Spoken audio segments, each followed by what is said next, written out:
Get all that trash out of your car so I can inspect it, Sergeant Kyle Mercer shouted, slamming his baton against the hood of the old gray sedan. Maybe after I smash this piece of junk to pieces, you'll get a chance to drive something newer. Maya William kept both hands visible on the steering wheel. Cruiser lights strobed across her face as Mercer's flashlight swept over her faded jacket and battered sedan. To him, she looked like easy prey. No money, no lawyer, no one waiting up for her. He leaned toward the driver's window, rain running down the side of his face. "You hear me?" Maya met his gaze, unblinking. Her eyes tracked his baton, his badge, and his body camera. "What is the reason for the stop, officer?" she asked. Mercer's jaw tightened. Her calm voice denied him the panic he thrived on. She gave him nothing. "I don't answer questions from you," he said. "Step out." "Am I being detained?" Mercer took one step back and raised his voice. "Unit 12, requesting backup on Route 46 near the Patterson gas station. Non-compliant female driver. Possible search." Maya glanced once at the empty road behind him, then back at his face. Mercer caught the look and smiled. "Now you're starting to understand." Within minutes, 3 patrol cars came in from both directions and boxed in Maya's sedan. Their headlights switched to high beam, aimed straight through her windshield. Red and blue lights strobed across the wet pavement. One officer cranked up loud club music from his cruiser, bass pounding over the sound of the rain. The traffic stop was no longer about police work. It was theater. Officer Dale Harkin pulled out his personal phone and started recording. Another officer snapped pictures through the windshield. Someone laughed and said, "Send that to the group." Night shift. Finally got entertainment. A phone chimed. Then another. The internal station chat filled with photos of Maya trapped in the driver's seat, her face lit by headlights, her car surrounded. The captions grew crude, mocking her clothes, her car, and her skin, the uninhibited banter of men who believed their badges made them untouchable. Mercer saw them laughing. He did not stop it. He enjoyed it. "Open the door," he ordered. Maya lowered her window a few more inches. "I will comply with lawful orders. I am asking you to state the reason for the stop." That made Mercer step in close. His ego could not handle the way she spoke to him, calm and precise, as if every word mattered. He wanted her shaken. He wanted tears, anger, anything he could use. Instead, she simply watched him, logging every detail. Mercer yanked the door open himself. Out. Maya stepped out slowly, hands raised just enough to be seen. The headlights hit her face. She did not turn away. Harkin circled the car with his phone. Look at her, acting like she's somebody. A younger officer near the rear bumper did not laugh. His name tag read Clark. Ethan Clark stood with one hand near his belt and the other hanging stiff at his side. He kept looking from Mercer to Maya, then to the phones in the other officer's hands. He knew the protocol was entirely broken.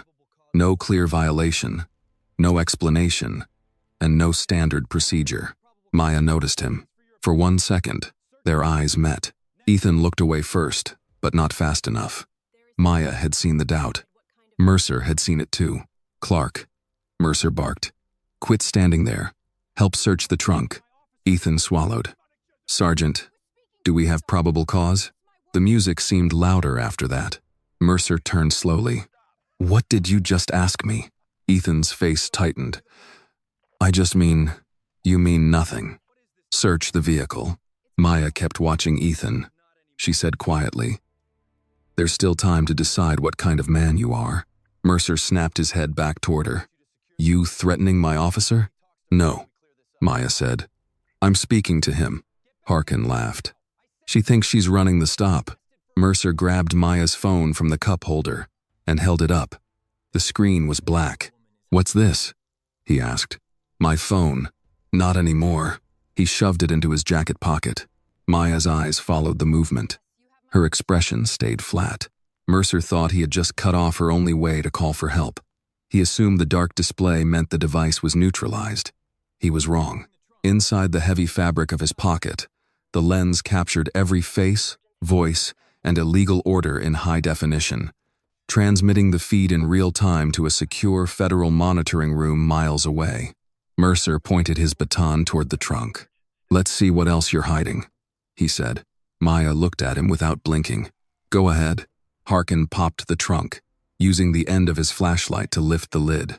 He angled the beam inside, searching the spare tire, an emergency roadside kit, a folded blanket, and a black hard-shell document case with a coded lock built into the handle. Well, Harkin said. What do we have here? Mercer stepped around the back of the sedan. The other officers closed in with their phones still out. The music kept pounding from the cruiser, loud enough to make conversation feel like shouting. The high beams stayed fixed on Maya's face, forcing her to stand in the white glare while rain ran down her jacket. Maya said nothing. Mercer reached into the trunk and pulled out the case. It had weight to it, enough to interest him. He turned it over, saw no label, no owner's tag, no cheap sticker from an office supply store. Open it, he said. Maya looked at the case in his hand, then at him. No. The officers reacted at once. Harkin gave a low whistle. One of the younger men laughed and raised his phone higher. Mercer smiled, but his eyes went flat. No, that case is private property. You have not stated probable cause, and you do not have a warrant. Mercer took 2 steps toward her and held the case at chest level. You don't get to lecture me on warrants on the side of my road. It is not your road. That landed badly. Mercer's face changed. The laughter stopped. Even the officer by the cruiser turned down the music. Maya stood her ground, her silence stripping Mercer of his authority in front of his men. Harkin broke the silence. Sarge, we can take her in for obstruction, refusing to comply, suspicious container, late-night travel, easy write-up. Mercer kept staring at Maya. You hear that? You're making this hard on yourself. No, Maya said. You are. The nearest officer muttered something crude under his breath. Another snapped a close-up photo of Maya standing in the rain and sent it to the station chat. A reply came almost immediately, followed by a string of laughing emojis. Harkin looked at his screen and grinned. Whole shift's watching now, he said. Mercer liked that. His audience had grown beyond the roadside. Dispatchers, off-duty officers, maybe even supervisors, with their boots on desks and coffee in hand. The more eyes on him, the more he needed to perform. He lifted the case and shook it once. Something solid shifted inside. Contraband? Drugs? A weapon? Mercer pressed. No. Then you won't mind if we open it. I mind. Harkin stepped close enough to Maya that Ethan Clark moved without thinking, shifting half a step forward. It was small, but Mercer saw it. Clark, Mercer said, not taking his eyes off Maya. You got a problem? Ethan froze. No, Sergeant. Then act like it. Ethan looked at Maya again. She held his gaze for only a second. There was no plea in it. That made it harder for him. A frightened person would have given him something easy to respond to. Maya gave him responsibility. Mercer handed the case to Harkin. Put that in my unit. Maya turned her head slightly. You are seizing property without cause. Mercer leaned toward her. I'm securing evidence. Evidence of what? Whatever I decide it is. The officers laughed again, louder this time, encouraged by his confidence. One of them walked around to the passenger side and started tossing items from Maya's front seat onto the wet pavement. Napkins, a paper map, a small flashlight, a wrapped granola bar. He opened the glove box and dumped the contents onto the floorboard. Maya watched every move. Ethan watched Maya watching. She wasn't acting helpless. She was documenting them with her eyes. Ethan remembered his academy training from months ago. This stop violated every protocol, no clear articulation, no safety measures, just raw intimidation. Harkin aimed his phone at Maya again. Say something for the camera. Maya looked directly into the lens. Record clearly. The grin slipped from Harkin's face. What? If you are going to record me, record clearly. The men around him went quiet for half a beat. Then Mercer shoved Harkin's arm down. Enough, Mercer said. Cuff her. Ethan's stomach tightened. For what charge? Mercer turned on him fast. You ask me that one more time. I'll write you up before sunrise. Ethan looked down. His ears burned. Understood. Harkin grabbed Maya's left wrist. Another officer took the right. Maya let them turn her around against the side of the car. The metal was cold through her jacket. Harkin pulled her arms back and snapped cuffs around her wrists, tighter than necessary. "You people always want to make a scene," Harkin said. Near her ear, Maya turned her head just enough to see him. "You already made one." Mercer stepped in front of her, holding his flashlight low, angling it up into her face. "You think that calm act makes you special?" Maya blinked rain from her lashes. "No. You think somebody is coming for you?" She did not answer. That silence worked under Mercer's skin. He wanted to hear fear. He wanted a crack in her voice. He wanted her to ask for mercy in front of his men. Instead, she stood cuffed beside a searched car, under lights and cameras, with the same controlled stare she had given him from the beginning. Mercer moved closer. "Nobody comes out here unless we call them. You understand that?" Maya finally spoke. "I understand more than you think." Harkin opened the rear door of Mercer's cruiser. "Let's take her in, Sarge. Briggs'll get a kick out of this." The name drew a reaction from Ethan. Just a flicker, but Maya saw it. Captain Ronald Briggs, the man behind the desk. The man whose name appeared in complaints, but never in charges. The man rookies learned not to question. Mercer grabbed Maya by the elbow and walked her toward the cruiser. He pushed harder than he needed to. She kept her balance. Before he put her in, he bent down near her face. "Last chance. Tell me what's in the case." Maya looked past him to the old gas station. The wet road, the patrol cars, the phones, the lights. Then she looked back at Mercer. "You will find out soon enough." Mercer stared at her for a moment. Something in his expression shifted from anger to irritation to a brief flash of unease. He covered it quickly with a shove, forcing her into the back seat. Harkin slammed the door. The officers began laughing again, but the sound had changed. It had a sharper edge now. The fun had gone too far to walk back, and every man there knew it somewhere deep down.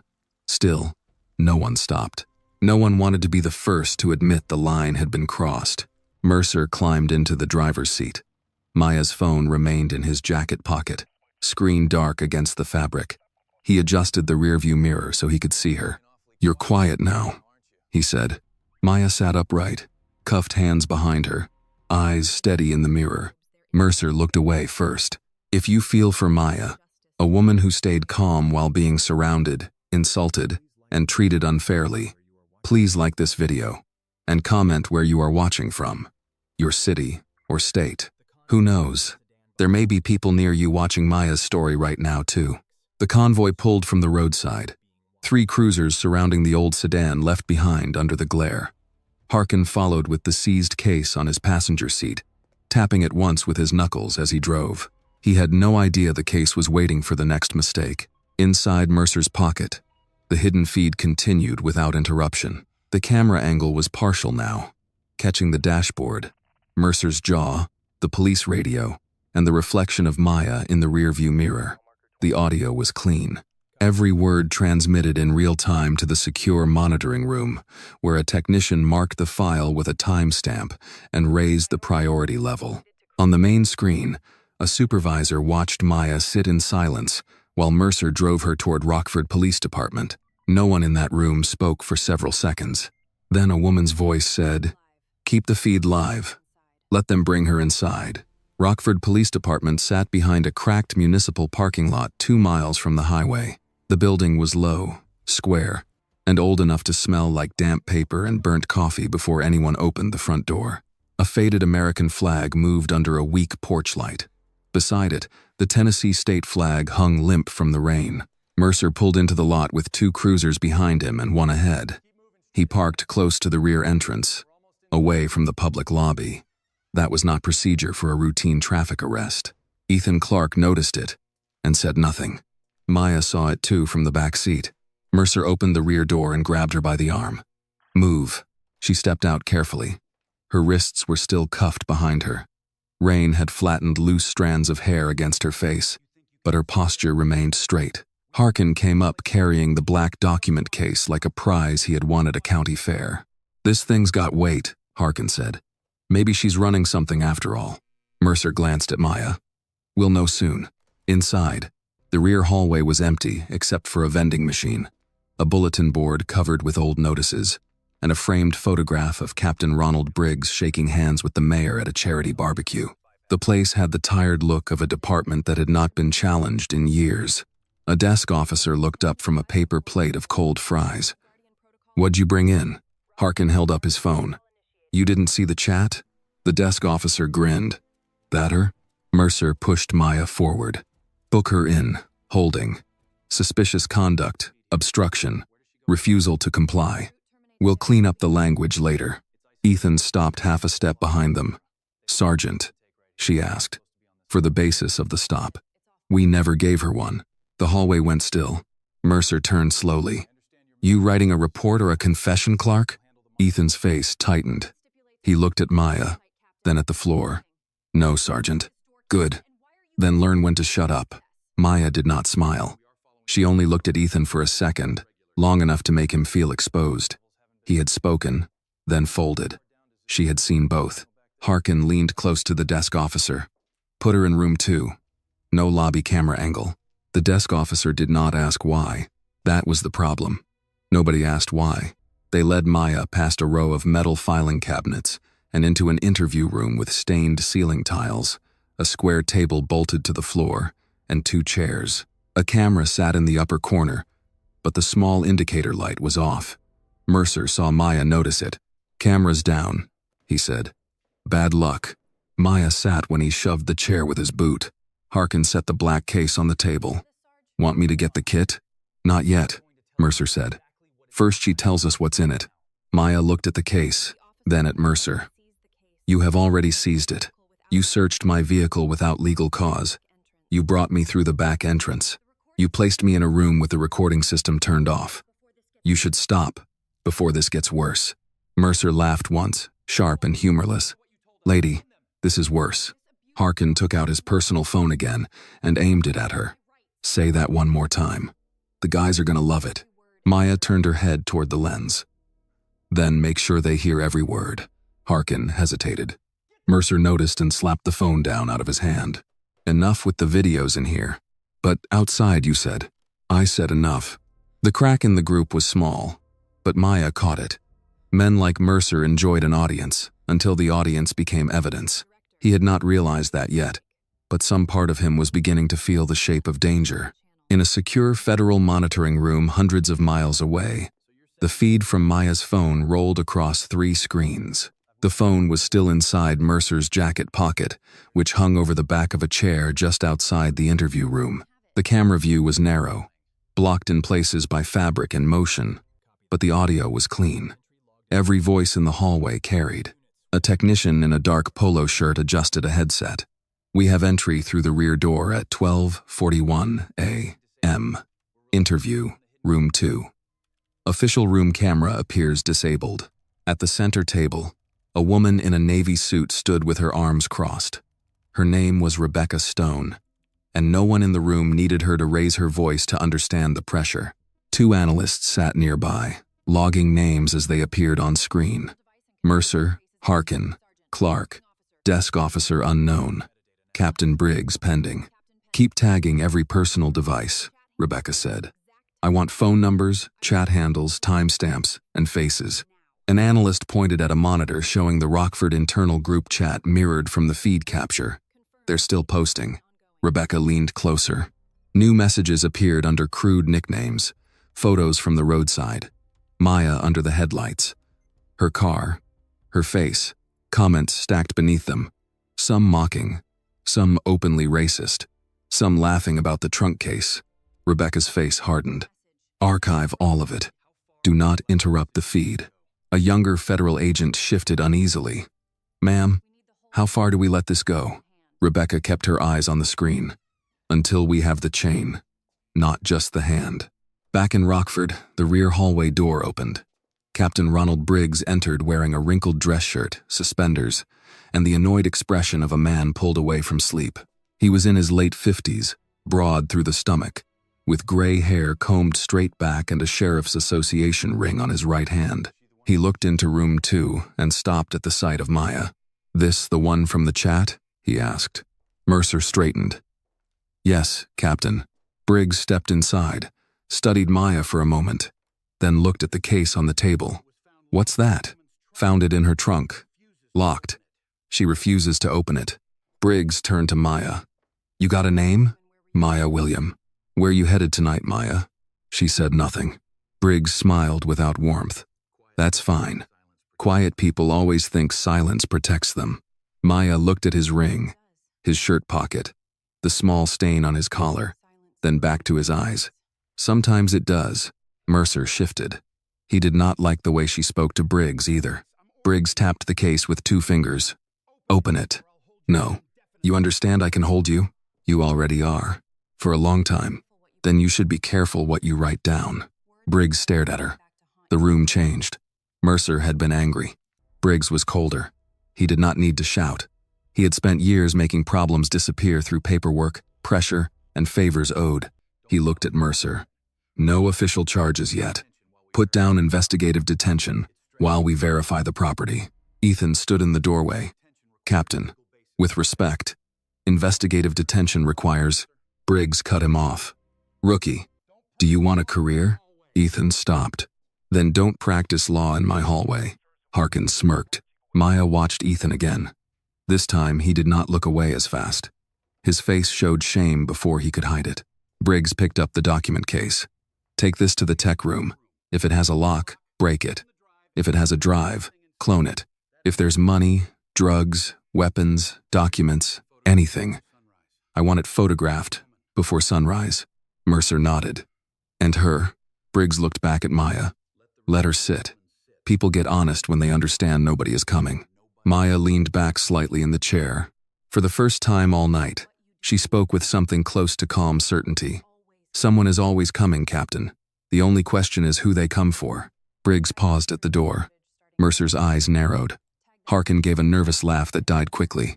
In the monitoring room, Rebecca Stone heard the line through the live feed. She looked at the analysts. Mark that timestamp, she said. On another screen, the black case moved down the hallway in Harkin's hands toward the tech room. Rebecca watched it go. Now we wait for them to plug it in. Harkin carried the black case down the rear hall with Mercer beside him and Ethan several steps behind. The tech room was a cramped office that had once been a supply closet.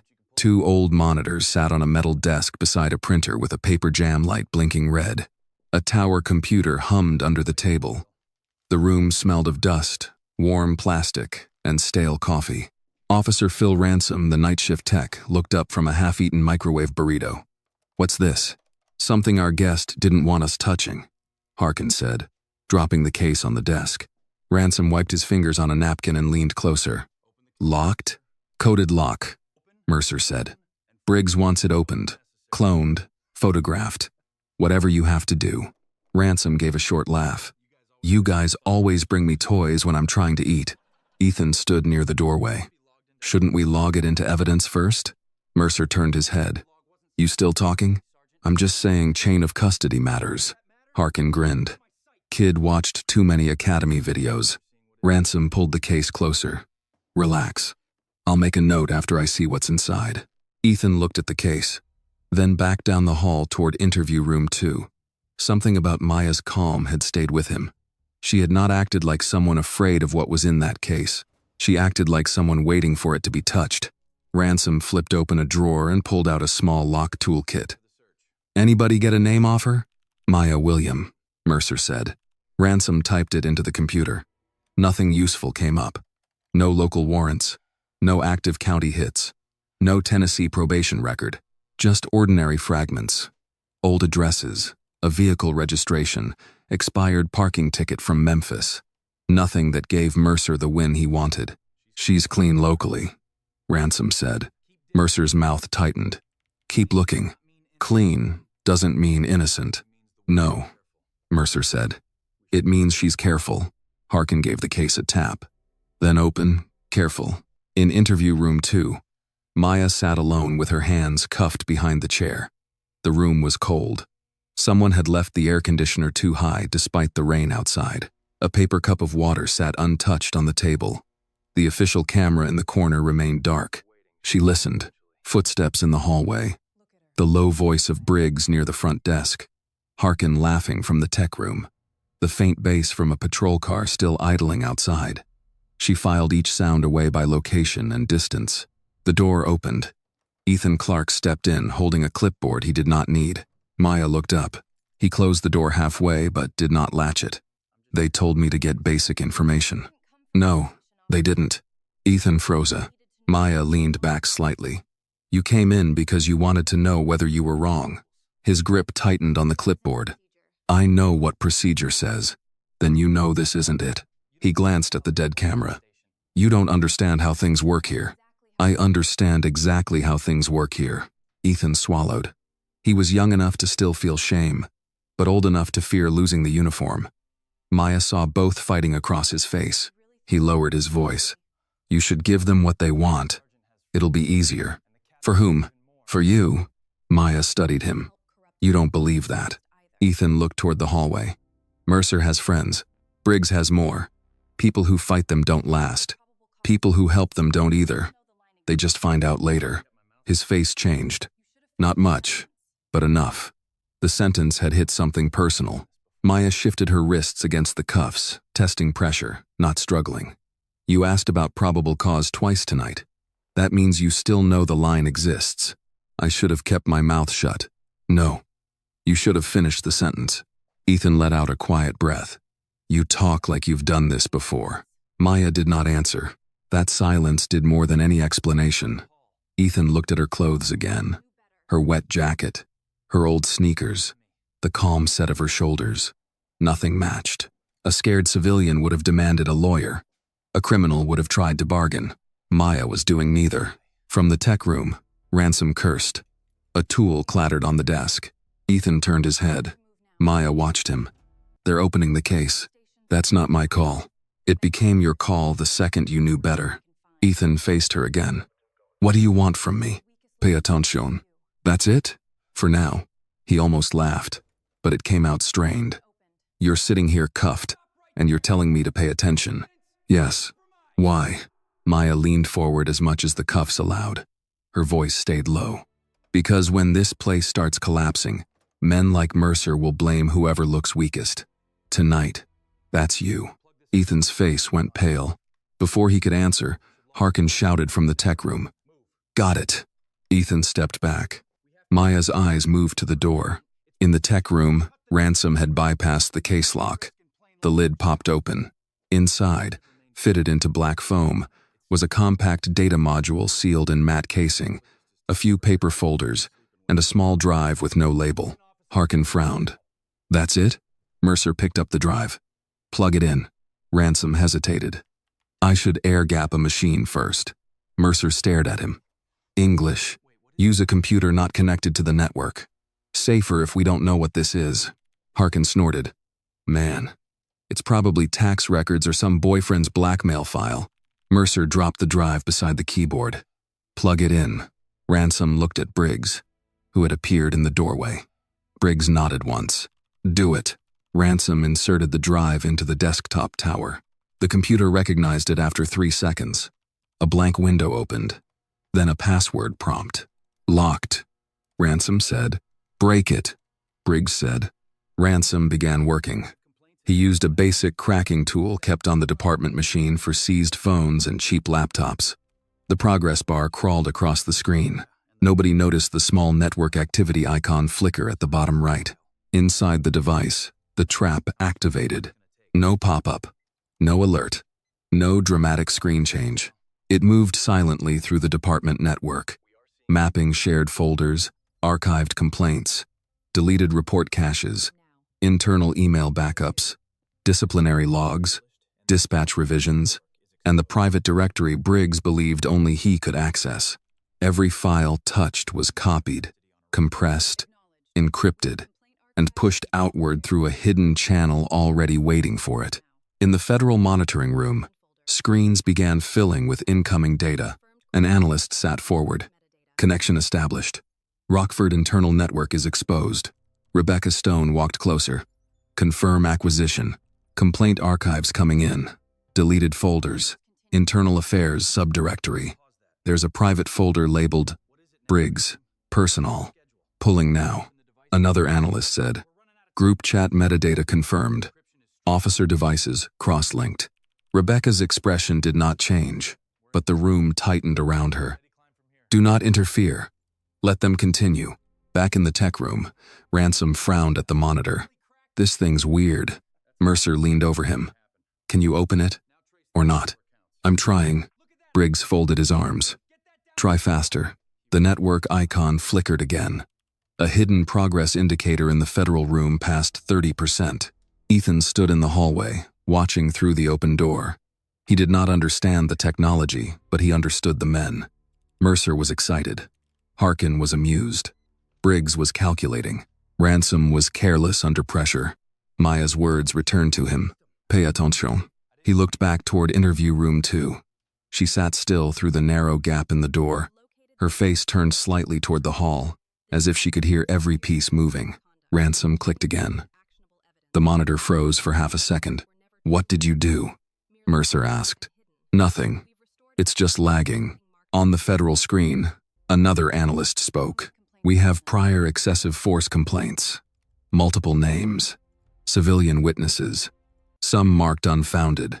But the original statements were never deleted. Rebecca looked at the list. How many? More than 20. The room went quiet. In Rockford, Ransom finally leaned back and rubbed his eyes. I need a few more minutes. Briggs checked his watch. You have 5. Mercer looked satisfied. Told you she was hiding something. Ethan stared at the black case on the desk.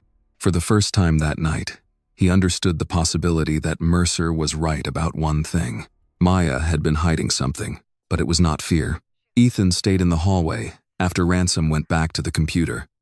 He could hear the tech room behind him. Mercer pushing for answers. Briggs issuing short orders. Harkin making jokes that were not funny anymore. Ahead of him, interview room 2 sat with the door half open and the official camera still off. Maya had not moved. That bothered him. People in that room usually shifted, complained, cried, cursed, or tried to bargain.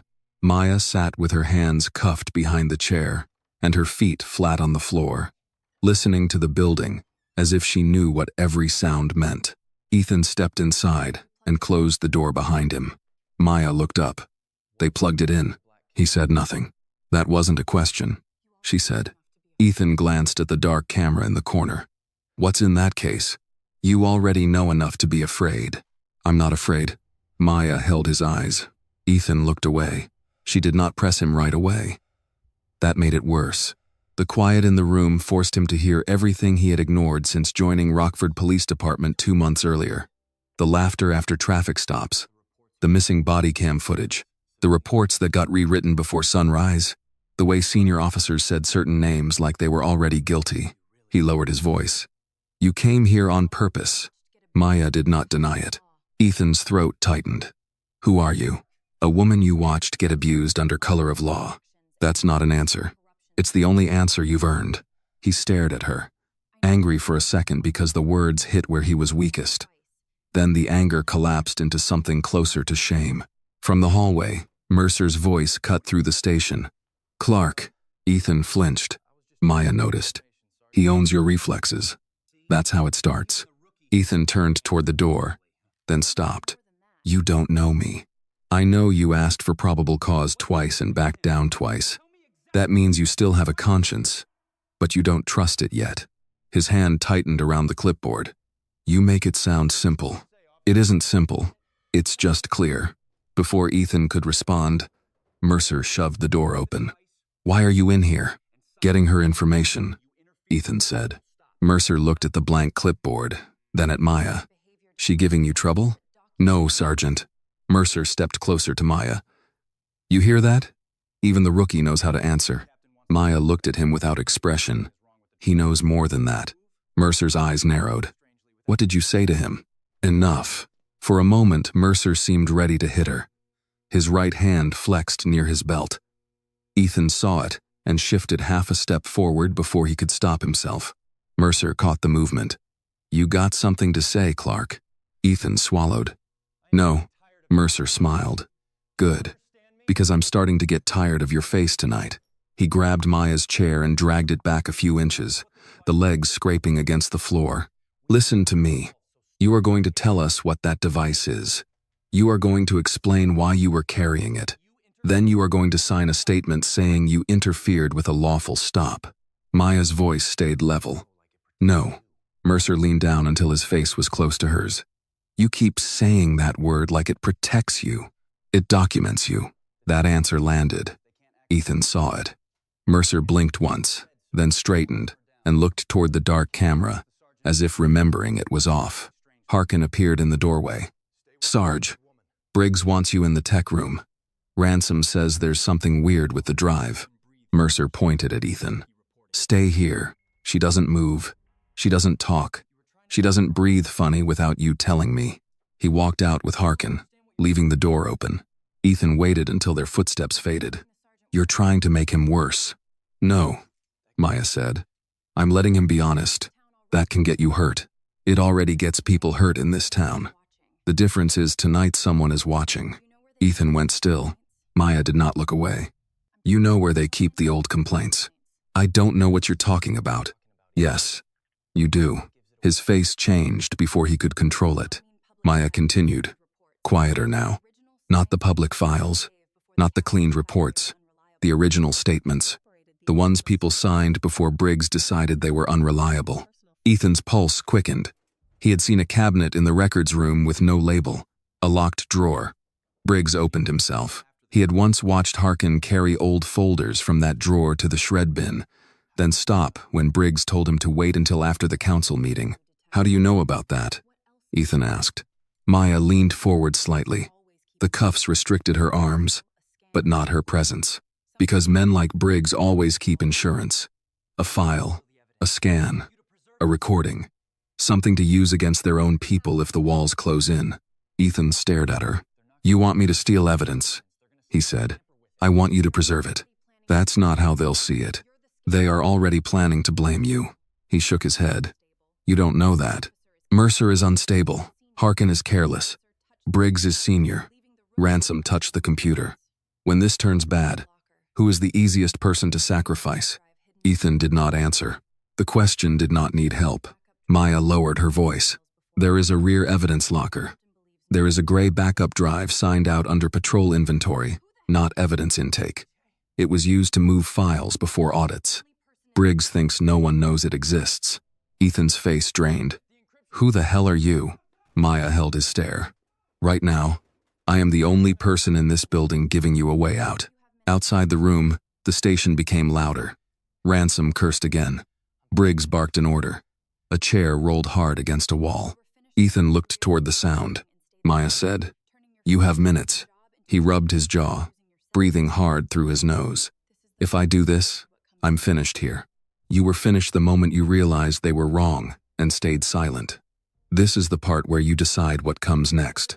Ethan closed his eyes for 1 second. When he opened them, he looked younger and older at the same time. What exactly do you need? Maya gave him a sequence, not a speech. Records room. Lower cabinet. Third drawer. Gray drive. Brown envelope marked Patterson zoning dispute. 2 complaint folders, with red tape on the spine. Put them together. Do not use the front hall. Take the side stairwell past the locker room. Leave them in the maintenance closet behind the water heater. Ethan listened without interrupting. How do you know the layout? He asked. Maya only said, Go. He stood frozen for another second, then stepped into the hallway. Mercer was still in the tech room with Briggs and Ransom. Harkin stood nearby watching the screen, phone in hand. No one looked at Ethan.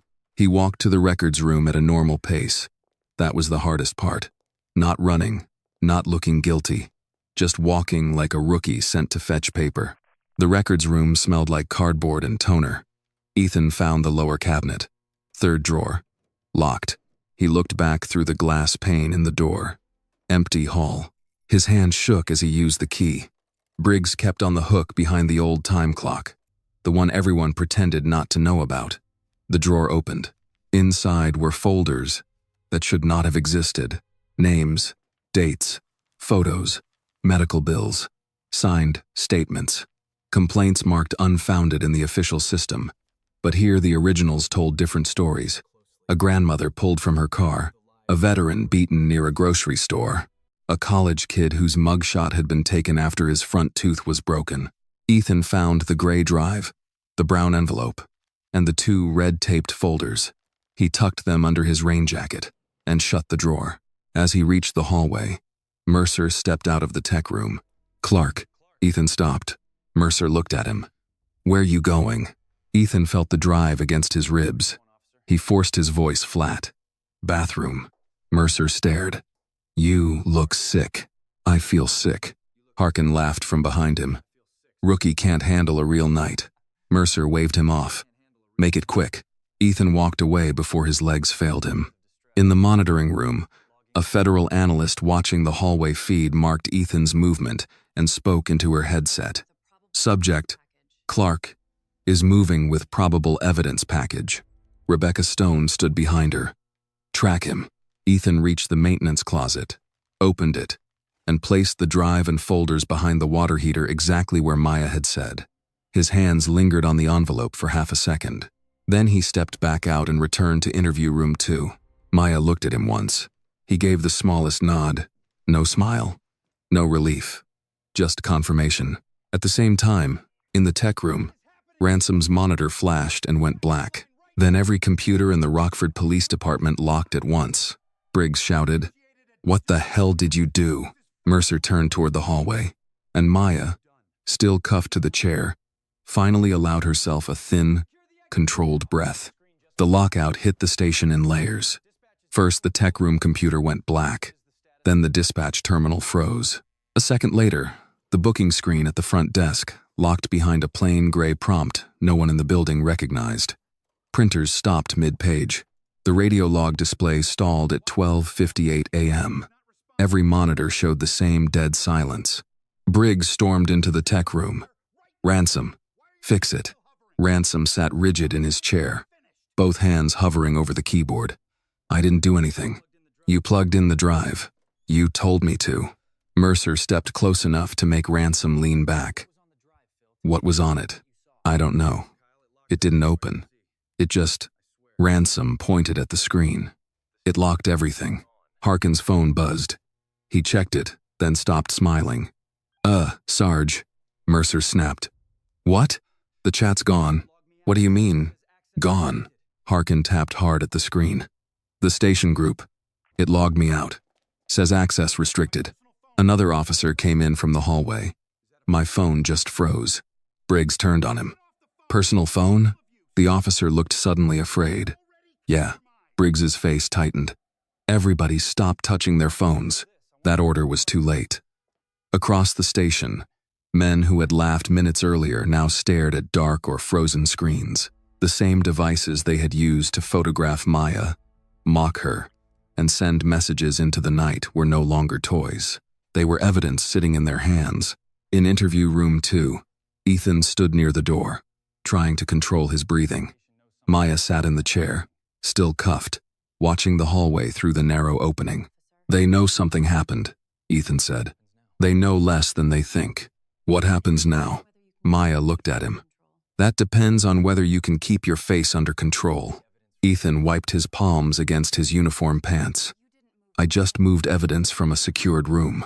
You preserved evidence from destruction." "They won't call it that." "No, they'll call it betrayal." The word hit him hard. He looked toward the tech room where Mercer was already yelling. Ethan had known men like Mercer his whole life. Coaches, deputies, uncles at family barbecues, men who talked about loyalty until it cost them something. To them, loyalty meant silence. It meant laughing when the joke was cruel. It meant signing the report after the truth had been edited out. Maya's voice lowered. "When they ask where you were, you went to the bathroom. You came back. You know nothing about the system issue. And if they search me, you're clean." Ethan looked at her. "You knew I'd do it. I knew you wanted to sleep again someday." Before he could answer, Mercer shoved the door open. His face was flushed, and the vein at his temple had started pulsing. "You," he said to Maya. "What did you do?" Maya looked up at him. "I've been handcuffed in your interview room." Mercer grabbed the back of the empty chair and kicked it aside. "Don't play smart with me." Briggs came in behind him, slower and more controlled, but his eyes were worse. He was calculating damage. Maya William, he said. You brought a device into my station that compromised police systems. I brought a locked case into my own vehicle, Maya said. Your officers seized it without a warrant and connected it to your network. Ransom appeared in the doorway. Captain, we need to unplug the main server. Briggs did not look away from Maya. Do it. You already lost control of it, Maya said. That stopped him. Mercer stepped forward. You better start explaining. Maya held his stare. You first. Harkin let out a hard laugh from the hall, but it came out thin. Briggs raised a hand to silence Mercer. What do you want? Maya's expression did not change. That question is late. Briggs leaned over the table. You are in my building. For now. The room went quiet again. Ethan felt the shift. It was the same feeling he had standing on the roadside when Maya looked into the headlights and did not blink. She was cuffed, outnumbered, and apparently trapped. But Briggs was the one trying to understand the size of the room. The front desk phone rang. Everyone heard it because the station had gone otherwise quiet. No one moved. It rang again. The desk officer picked up in the hallway. Rockford Police. He listened for 3 seconds. His posture changed. Captain, he called. Briggs stepped out. What? The desk officer held the receiver away from his ear like it had burned him. It's County It. They say our system is pushing encrypted traffic out through the municipal backbone. They're asking if we initiated a federal data transfer. Briggs's face went pale for half a second. Hang up. But they said, hang up. The receiver clicked down. Mercer looked from Briggs to the tech room. Federal. Briggs turned on him. Shut your mouth. Maya watched the exchange. She did not need to speak. The building was beginning to turn on itself. Harkin checked his phone again despite the order. My camera roll won't open. Mercer spun around. I said stop touching it. You didn't say that. Briggs did. Mercer took 1 step toward him. You want to make this my fault? Harkin's face hardened. I didn't call 3 units for a stop. With no violation. Mercer shoved him against the wall. You were filming and laughing like everybody else. Because you told us it was fine. Briggs barked. Enough. But the word had less authority than it had 10 minutes earlier. Ethan watched from the interview room doorway. This was how it started, Maya had said. Not with courage. With fear, looking for somewhere to go. Briggs pointed at Ransom. Get every external drive, every log copy, every backup from the last 30 days, and put them in my office. Now. Ransom blinked. Captain, if this is federal traffic, we shouldn't destroy or move anything. Briggs stepped into his face. Did I use the word destroy? No, sir. Then move. Maya spoke from the chair. That will be obstruction. Briggs turned. You are done talking. No, Maya said. You are done pretending. Mercer lost control. He lunged toward her, grabbed the front of her jacket, and hauled her up hard enough that the chair scraped back. Ethan moved before he thought. Sergeant, stop. Mercer froze, still holding Maya. What did you say? Ethan's mouth went dry. He looked at Maya. Her eyes were on him, steady and cold. He forced the words out. She's restrained. The room camera is off. You put hands on her now. There's no report that fixes it. For a moment, Mercer looked ready to hit him instead. Then Briggs said, let her go. Mercer released Maya with a shove. She caught her balance despite the cuffs and sat back down on her own. She adjusted her shoulders once, controlled and deliberate. Briggs pointed at Ethan. You. Hallway. Now. Ethan stepped out. Briggs followed and lowered his voice. You think you're clean because you asked a few academy questions? You were on that road. You stood there. You helped bring her in. If this goes bad, your name is in the same report as ours. Ethan said nothing. Briggs leaned closer. Remember that. Before you grow a conscience. From the tech room, Ransom called out, voice shaking. Captain, you need to see this. Briggs and Mercer went fast. Ethan stayed near the interview room. On Ransom's monitor, the locked gray screen had changed. A file directory appeared for less than a second, then vanished. But not before everyone saw the names. Old. Complaints. Deleted. Briggs. Private. Harkin. Video. Archive. Mercer. Force. Reports. No one spoke. Harkin whispered. Why is my name there? Ransom's hands trembled over the keyboard. It's indexing everything. Briggs gripped the back of Ransom's chair. Stop it. I can't. Mercer looked toward interview room 2. She knew. Briggs's jaw set. Move her. Ethan stiffened. Where? Briggs looked at him with open contempt. Somewhere with no doors open and no rookie asking questions. Mercer grabbed his cuffs from his belt. Holding cell? Briggs shook his head. Basement storage. No cameras. No windows. Ethan felt his stomach drop. In the monitoring room miles away, the live audio caught every word. Rebecca Stone stood still, listening. An analyst turned. Ma'am? Rebecca's voice was flat. Alert the field team. They just escalated. The upload did not finish quickly. Lena kept watching the progress bar on her phone while keeping one eye on Maya. The video had started moving through the in-flight Wi-Fi in broken pieces, a few seconds at a time. The caption was already written, short and clear. Young black woman in first class had coffee snatched from her hand. Denied confirmed medical meal. Threatened with arrest at JFK. Then offered unsafe food.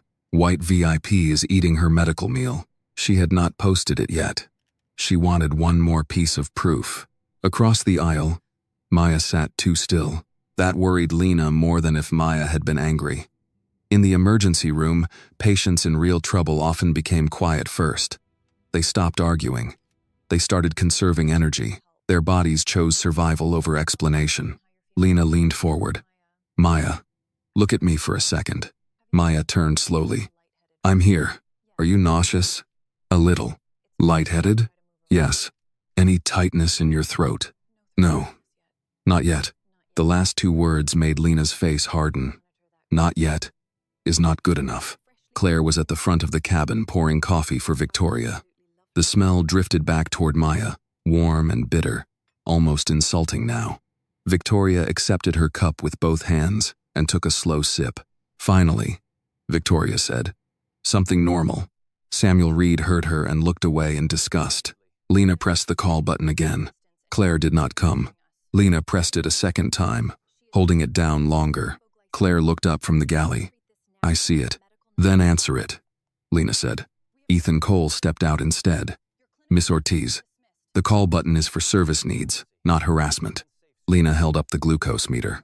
Her blood sugar is low, she is symptomatic, and she has not received the meal your airline confirmed. That is a service need. Ethan looked at Maya. Miss Williams has already been offered alternatives. Unsafe alternatives. That is your opinion. It is my medical assessment. You are not the medical authority on this aircraft. Lena stood as far as her seatbelt allowed. Then who is? The flight attendant who threw away her coffee? The supervisor writing a false report? The passenger eating the tray with her name on it? A few passengers murmured. Ethan's eyes moved over them, taking inventory of who might become a problem. Claire came down the aisle holding a small basket. We have a snack option. Lena glanced at it and immediately said, Stop. Claire ignored her and placed a small packet on Maya's tray table. Peanuts. For a moment, Maya only looked at the packet. It was blue, sealed, ordinary. The kind of thing handed out on airplanes without thought. But after everything she had said, after the email, after the label, after Lena's warning, the packet looked deliberate. Maya lifted her eyes. I told you I can't have peanuts. Claire folded her arms. Then don't eat them. Lena's voice rose. Are you serious? She told you she has allergies. Claire snapped back. First class only has this left. Eat it or don't. The older woman across the aisle gasped. Her husband whispered her name, but she shook him off. That is cruel, the woman said. Claire turned on her. Ma'am, I need you to stay out of this. No, the woman said, surprising even herself. I have stayed out of it long enough. Samuel Reed nodded once, slowly. Maya picked up the packet with 2 fingers and placed it beside her printed confirmation email, where both cameras could see it. For the record, she said, her voice quieter now. After being told I have allergies and a confirmed medical meal, Crestline Airways has offered me peanuts. Lena's thumb hit post. The first video went live. Ethan saw the motion. Did you just upload that? Lena looked him in the eye. Yes. Claire took a step back. You can't do that. I did. Ethan's voice dropped. You may have exposed yourself to legal action. Lena did not blink. Good. Then your lawyers can watch it too. Victoria set her coffee down hard enough that it spilled slightly into the saucer. This is outrageous. I want her removed too. Lena turned toward her. You want the nurse removed from the passenger you helped endanger? I helped no one endanger anyone, Victoria said. I accepted a meal I was given, with her name on it.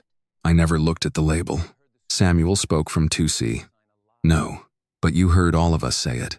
Victoria's face tightened. You people are enjoying this. Maya looked at her.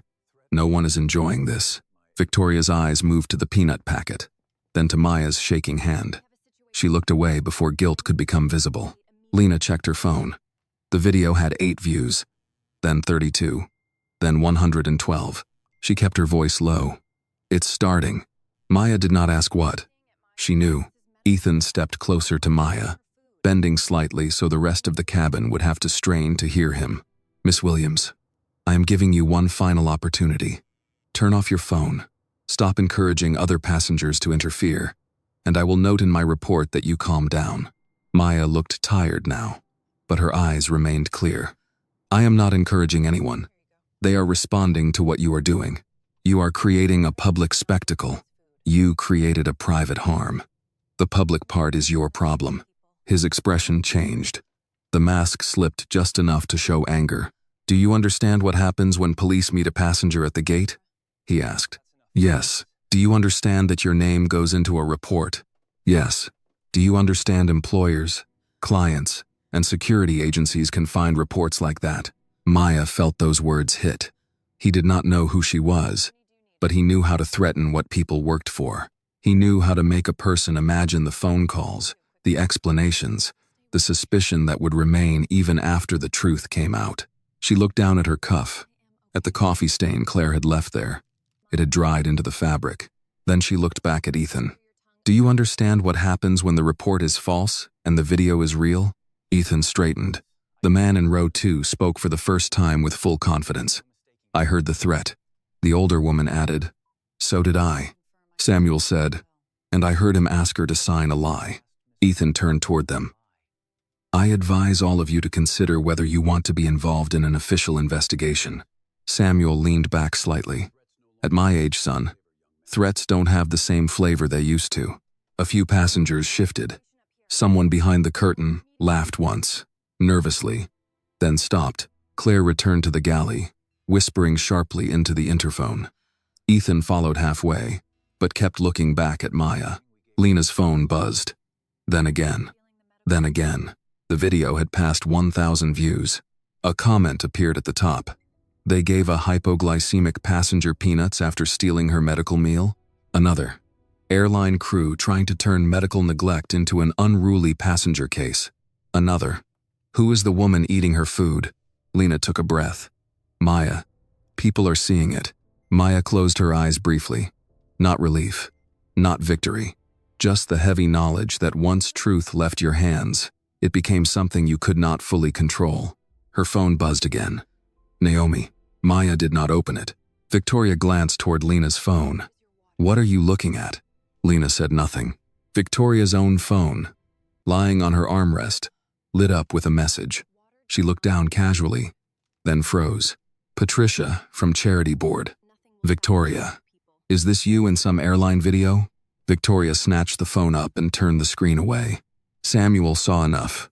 So did Lena. Claire returned with a plastic cup of water and placed it on Maya's tray table as if performing generosity under protest. There, she said. Water. Lena stared at her. Water does not replace food. Claire lowered her voice. Nothing we do is going to satisfy you people, is it? The words sat in the cabin. You people. Maya slowly lifted her phone, ensuring it still captured Claire's name badge. Could you repeat that? Maya asked. Claire's face drained. Ethan appeared behind her. Claire. Galley. Now. But it was too late. Lena's second clip was already recording. The older woman across the aisle covered her mouth. The man in row 2 shook his head. Samuel Reed closed his eyes for 1 second, as if the sentence had taken him somewhere old and painful. Maya's hand trembled again, harder this time. She reached for another glucose tablet, but the small case slipped from her fingers and hit the floor. Lena was out of her seat immediately. "Maya, stay with me. I'm okay," Maya said. But the words came too slowly. "No, you are not." Lena picked up the case, took out a tablet, and handed it to her. "Put this under your tongue. Now." Claire watched from the galley but did not move to help. Victoria was no longer drinking her coffee. She was staring at her phone as more messages arrived. Ethan spoke quietly into the interphone, his back to the cabin. Lena crouched beside Maya, keeping her voice calm. "Breathe with me. In through your nose. Slow. Good. Again." Maya followed as best she could. Samuel leaned into the aisle. "Can I do anything?" "Ask them for juice," Lena said. Samuel pressed the call button again. "She needs juice." Claire did not move. The call light glowed above Maya's seat. No one from the crew answered it. Lena looked into her camera and spoke clearly. "For the record, a passenger with documented hypoglycemia is asking for safe food or juice. The call light is on. The crew is not responding." The video kept recording. Somewhere over the dark eastern sky, first class had stopped being a cabin and become a witness stand. Lena stayed beside Maya until the tablet had dissolved and Maya's breathing became steadier. It was not enough, but it bought time. In emergency care, sometimes that was all a person had. A few more minutes, a few more clear words, one more chance for someone in authority to do the right thing. Maya opened her eyes fully and looked at Lena. "Thank you." "Don't thank me yet," Lena said. "You still need food." Samuel Reed pressed the call button again. The small light above Maya's seat remained on. Claire was in the galley, speaking to Ethan, both of them pretending not to see it. The man in row 2 stood halfway, stopped by his seatbelt, and called toward the front. She asked for juice. Ethan stepped out. "Sir, remain seated." "She needs juice," the man repeated. "That nurse told you. We are handling the matter." "No," Samuel said. "You're waiting for the matter to become someone else's fault." Ethan turned toward him. "Sir, I will not warn you again." Samuel looked up at him without fear. At 72, warnings don't impress me much. Victoria Langford, who had been hunched over her phone, suddenly stood. "This has become harassment. I am the one being harassed now." Lena looked up from Maya's side. "You're sitting there with coffee and cookies after eating her medical meal." Victoria's voice rose. "I did not steal anything. You demanded it. I accepted what the airline gave me. And now you're watching the woman it belonged to nearly pass out." Victoria's face tightened. "That is a disgusting accusation." "No," Lena said. "It's an accurate description." Claire came down the aisle quickly, finally carrying a small carton of orange juice. For a second, Maya thought someone had listened. Then Claire stopped beside Victoria and handed the juice to her. "For your headache, Mrs. Langford." The cabin reacted at once, not loudly, but enough. A gasp, a curse under someone's breath. The older woman across the aisle said, "Oh my lord." Lena stood fully now. "You gave the juice to her?" Claire stiffened. "Mrs. Langford requested service. Maya needs it medically." Claire turned to Maya.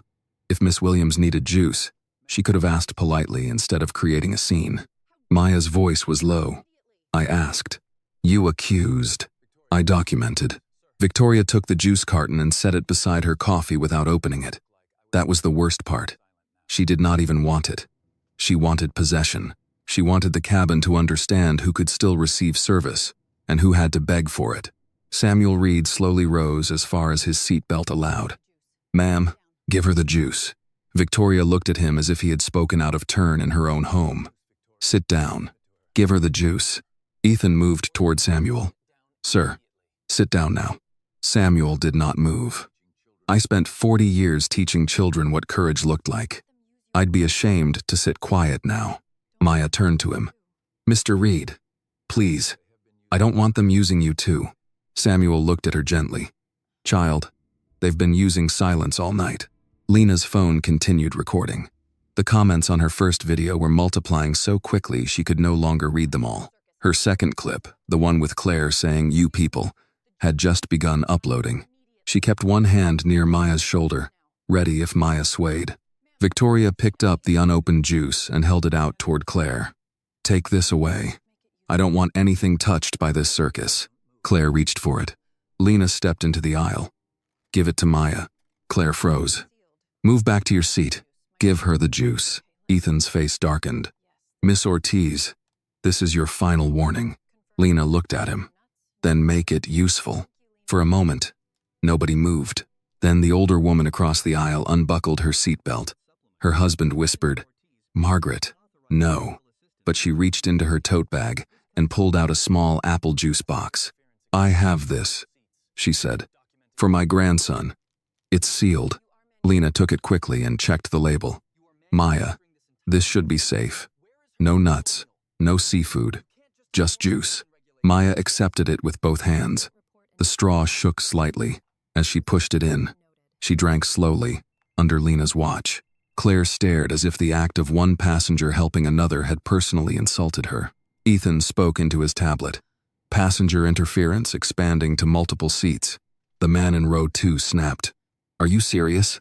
Ethan did not look up. "I am documenting events." "No," the man said. "You are manufacturing them."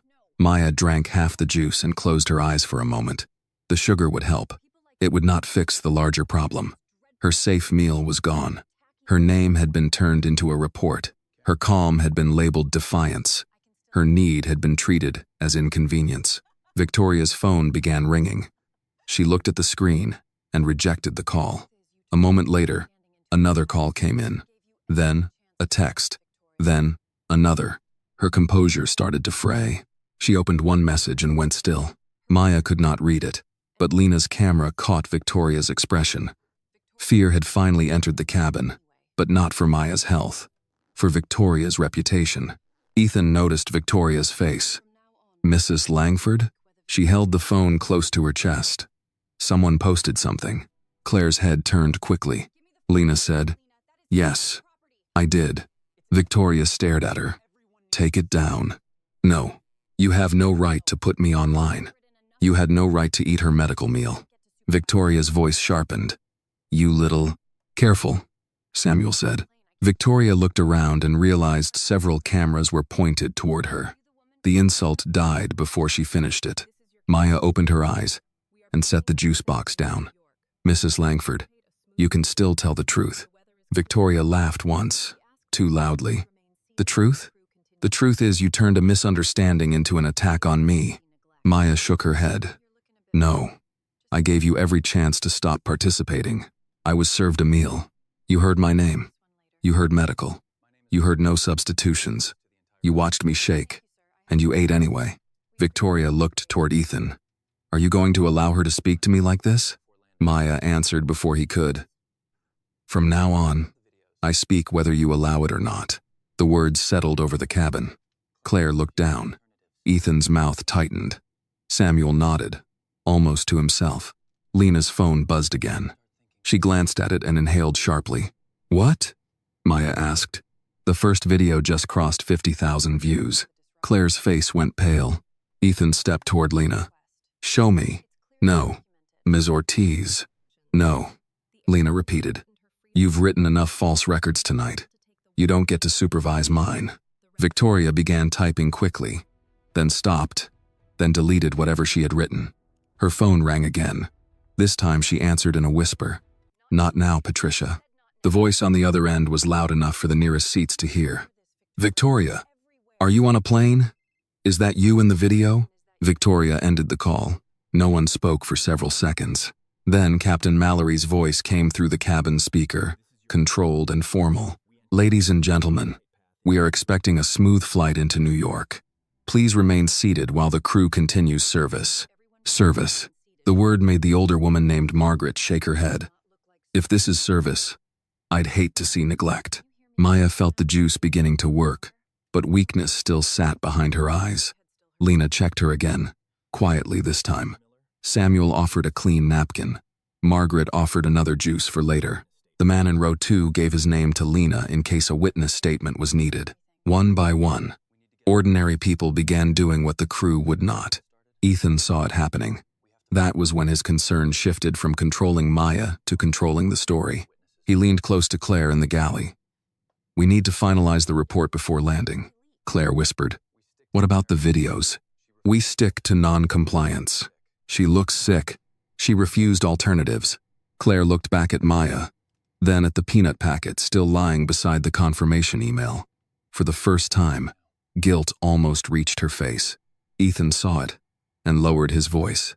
"Do not start thinking now." Lena's camera caught the whisper, not clearly enough to hear every word, but clearly enough to show the pressure. Maya watched them from 1B. Her body was still weak, but her mind was clear. The airline had taken her coffee. It had taken her meal. It had threatened her name, her freedom, and her future. But it had failed to take the one thing it needed most. It had failed to take the record. Ethan spent the next 20 minutes building a version of the flight that did not match the flight anyone else had seen. He stood in the forward galley with his tablet, angled away from the cabin. Claire stood beside him, arms folded tightly, checking the aisle every few seconds. Captain Mallory remained behind the cockpit door, but his presence hung over the cabin through Ethan's report, through Claire's warnings, through the threat of airport police waiting at JFK. Maya watched them work. She knew what a false record looked like. In her industry, companies rarely admitted bias directly. They buried it inside categories. Difficult customer, unverified complaint, escalated tone, service misunderstanding, non-compliant user. The words changed, but the purpose stayed the same. Make the person harmed look like the cause of the harm. Ethan typed with focus. Claire whispered, "Should we mention the medical meal?" "We mentioned she refused alternatives," Ethan said. "She's on video saying allergies. Then we write that she claimed allergies but refused crew-provided options." Claire looked toward Maya. "Lena has the peanut packet on camera." Ethan stopped typing for half a second. "Then we do not mention peanuts." Claire swallowed. "And the coffee?" She became agitated during beverage service. Claire's eyes flickered. "That's not exactly." Ethan looked at her. "Do you want to explain why you grabbed something from her hand?" Claire went quiet. Maya could not hear every word, but Lena's phone was angled toward the galley, capturing their posture, their whispering, the way Claire kept glancing back at the cabin like a child caught near broken glass. Lena sat beside Maya now, with permission from the older woman across the aisle, Margaret, who had traded seats temporarily so Lena could stay close. It was not official. It was not approved. It was human. "How are you feeling?" Lena asked. "Better than 20 minutes ago." "That is not the same as well." "I know." Lena checked her again with the calm precision of someone used to making decisions under fluorescent hospital lights. "Your hands are steadier." The juice helped. "But you still need real food." Maya looked toward Victoria's seat. The tray was gone now. Claire had taken it away, but everyone who mattered had seen the label before it disappeared. Maya's phone buzzed again. "Naomi." This time, Maya opened the message. "Crestline prep team says Whitman wants confirmation you're still attending tomorrow. Are you delayed?" Maya typed slowly. "I am on Crestline flight 608. Incident on board. Preserve all contract files. Do not contact Crestline yet. Legal standby." Naomi replied within seconds. "Are you safe?" Maya looked at the peanut packet beside her confirmation email, then toward the galley where Ethan was writing her into a lie. "Not entirely. I will update when we land." She locked the phone and placed it back beside the email. Samuel Reed leaned across the aisle. "You told someone?" "My assistant." "Good. She'll worry." Samuel nodded. "That's what good people do when they care." Maya let that settle. Care had become visible in strange places tonight. In Lena's steady hands, in Margaret's juice box, in Samuel's quiet courage, in the man from row 2 giving his name for a witness statement. None of them had needed to know Maya was a CEO to see she was being wronged. That mattered. It mattered more than the contract, more than the board meeting, more than any number attached to her company. Victoria did not share that view. She sat rigidly in one, a phone in her lap, thumbs moving in quick bursts. She had stopped asking for service. She had stopped smiling. Every few minutes, her phone lit up with another message. Maya saw only fragments when the screen tilted toward the aisle. Is this you? Victoria, call me. What happened on that plane? The public version of Victoria Langford was beginning to crack before the plane had even started its descent. For a woman who lived behind polished charity events and donor luncheons, exposure was its own form of turbulence. She looked at Maya suddenly. You think this makes you noble? Maya turned to her. No. You think strangers on the internet know the whole story? No. That's why the record matters. Victoria leaned closer, lowering her voice. You have no idea what kind of damage this can do. Maya looked at the empty place where her meal had been. I know exactly what damage looks like. Victoria's lips pressed together. People like me built institutions. We support hospitals, schools, scholarships. One unpleasant flight does not erase a lifetime of contributions. Samuel spoke before Maya could. A lifetime of contributions does not purchase the right to harm someone in public. Victoria turned on him. You have been waiting all night to lecture me. No, Samuel said. I've been waiting all night for you to be ashamed. Victoria looked away first. At the front, Ethan finished typing and walked back toward Maya with Claire behind him. He held the tablet like evidence, though it was only his version of events. Miss Williams, he said, the report has been completed for the captain's review. Maya looked up. Am I allowed to read what you wrote about me? No. Then it is not a report. It is an accusation. It is an internal crew safety document. About me. About the incident. What incident? Ethan's jaw tightened. Your refusal to comply with crew instructions. Lena lifted her phone. Say the part about the medical meal. Ethan ignored her. Maya asked, did you include that my confirmed medical meal was served to Mrs. Langford? The report notes a meal service disagreement. Did you include that Claire threw away my coffee? The report notes elevated tension during beverage service. Did you include that I was offered peanuts after stating I had allergies? Claire's face went pale. Ethan said, you were offered available snacks. Margaret, seated now in Lena's original seat, at 3A, said loudly, that is not what happened. The man in row 2 added, you are lying in real time. Ethan turned toward him. Sir, I advise you to lower your voice. My voice is fine. Captain Mallory's voice came over the speaker again. This time not for the entire plane, but through the front cabin handset, amplified just enough from the galley speaker that first class could hear parts of it. Ethan. Status? Ethan lifted the handset near the curtain. Passenger remains non-compliant. Multiple passengers, now interfering and recording. Maya stood up. Not fully. Just enough to rise from the seat as far as her belt allowed. Lena immediately touched her arm. Careful. Maya nodded, then spoke toward the front. Captain Mallory, this is Maya Williams in seat 1B. Before you classify me as non-compliant, I am asking you to review my confirmation email, the medical meal label, and the video evidence from passengers. Ethan covered the handset. Sit down. I am seated. You are escalating. I am asking the captain to review evidence before involving police. There was a pause. Then Mallory's voice came back through the handset, clipped and impatient. Miss Williams, you have been instructed to comply. This matter will be reviewed after landing. Maya replied. Will police be waiting for me at JFK? Another pause. Ethan looked furious. Captain Mallory said, if the crew determines it is necessary, yes. Lena spoke clearly. Captain, I am an emergency nurse. This passenger has documented hypoglycemia and allergies. Your crew denied her confirmed meal, served it to another passenger, and offered peanuts after being informed of allergies. Mallory's answer came quickly. Ma'am, unless the crew requests medical assistance, remain seated and discontinue interference. Lena stared at the handset. You are refusing medical input? I am instructing you to remain seated. Samuel leaned forward. Captain, you've been told the truth by half this cabin. Ethan snapped. Sir, enough. But it was not enough anymore. The older woman, Margaret, raised her phone. My name is Margaret Ellis. I heard the attendant tell Miss Williams she could not speak unless allowed. I saw the meal label. I gave Miss Williams juice because the crew would not. The man in row 2 raised his phone as well. David Kaplan, seat 2A. I heard Mr. Cole threaten police over a recording. Samuel added. Samuel Reed, seat 2C. I saw the meal served to Mrs. Langford after Miss Williams showed confirmation. Lena's camera moved from face to face.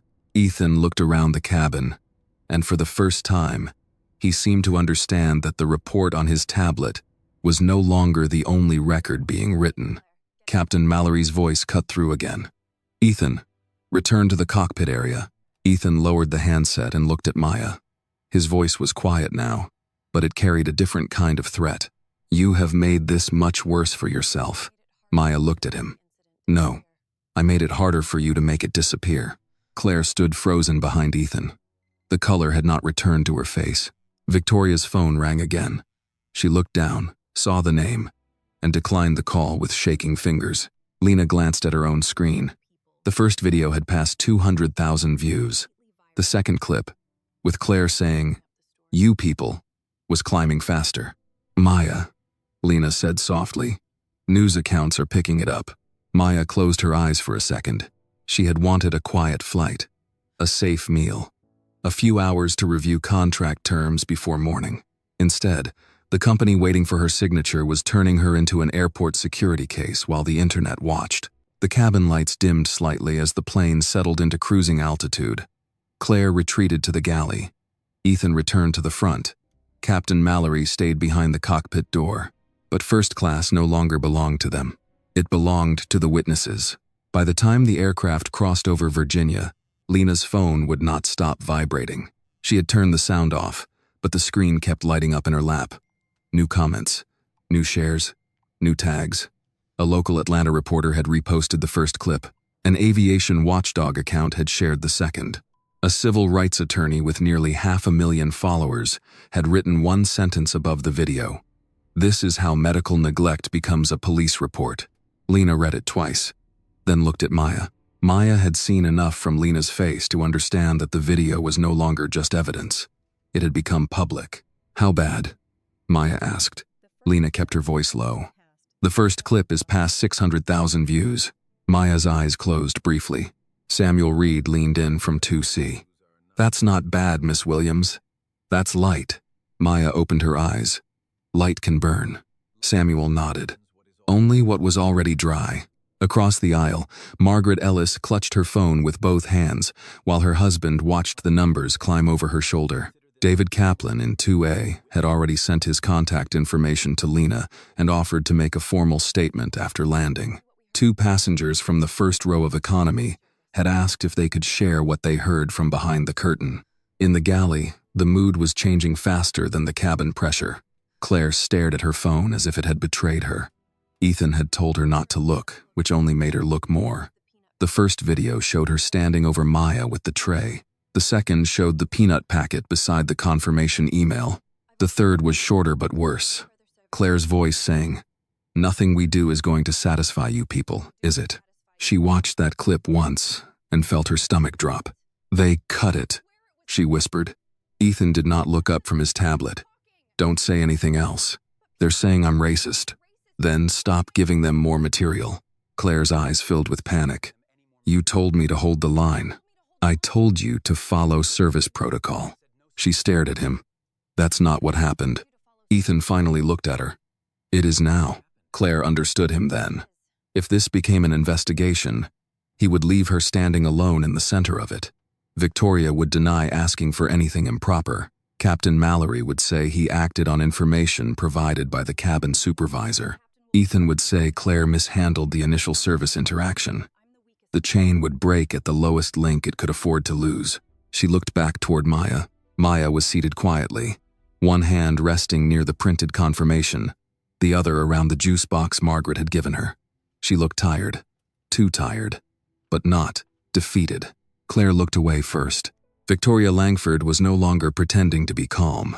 Her phone had been buzzing for half an hour. She had rejected calls from 2 friends, one board member from her foundation and her husband's chief of staff. Now she had 27 unread messages. She opened one from her sister. "Victoria, tell me this is not you eating that girl's medical meal." Victoria typed, It is being taken out of context. Before she could send it, another message arrived from her husband. Do not respond publicly. Call me the moment you land. This is already reaching donors. Victoria deleted her first reply and locked the phone with trembling fingers. Maya watched her without satisfaction. Fear had reached Victoria at last, but it had not entered through conscience. It had entered through reputation. Ethan stepped back into the aisle with the interphone in his hand. Ladies and gentlemen in the forward cabin, I need everyone to discontinue recording crew and other passengers.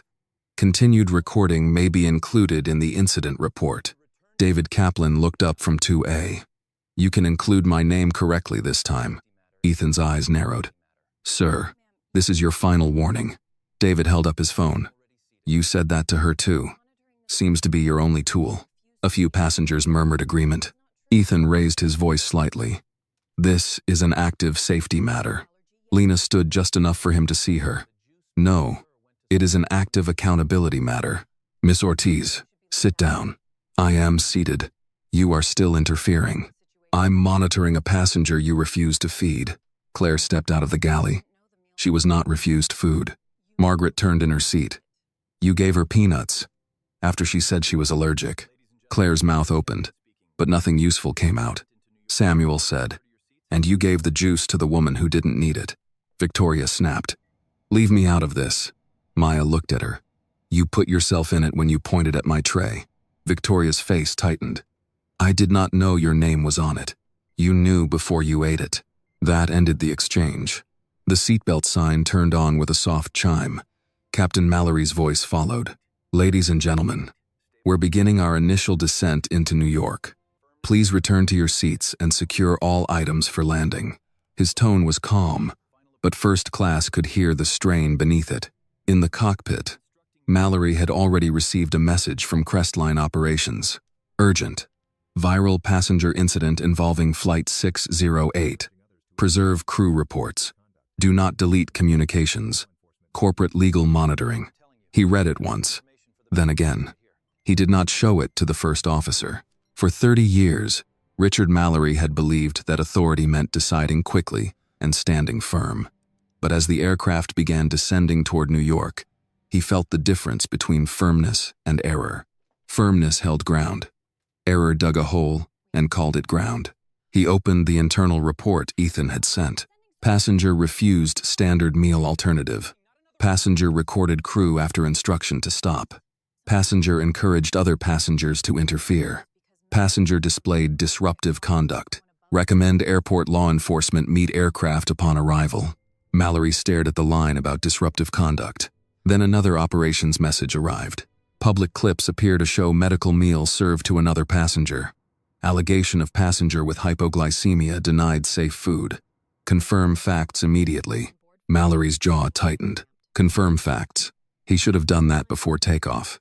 In first class, Ethan returned from the cockpit area with a face that had lost some color.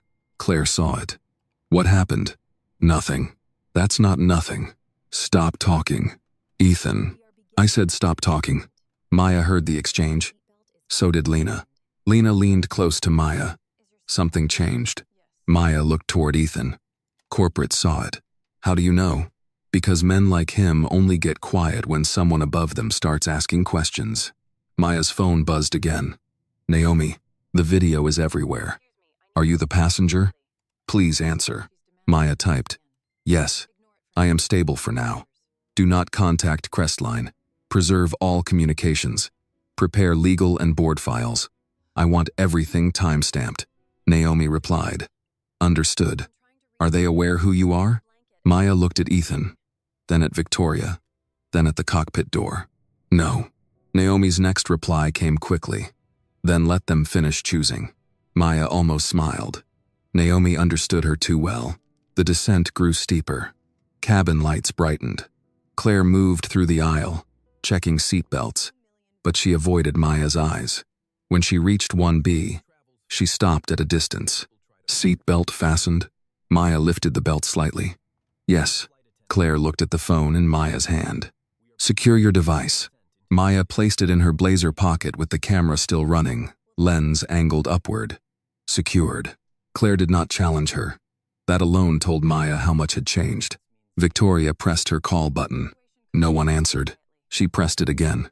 Claire looked toward Ethan, unsure whether to go. Ethan shook his head almost imperceptibly.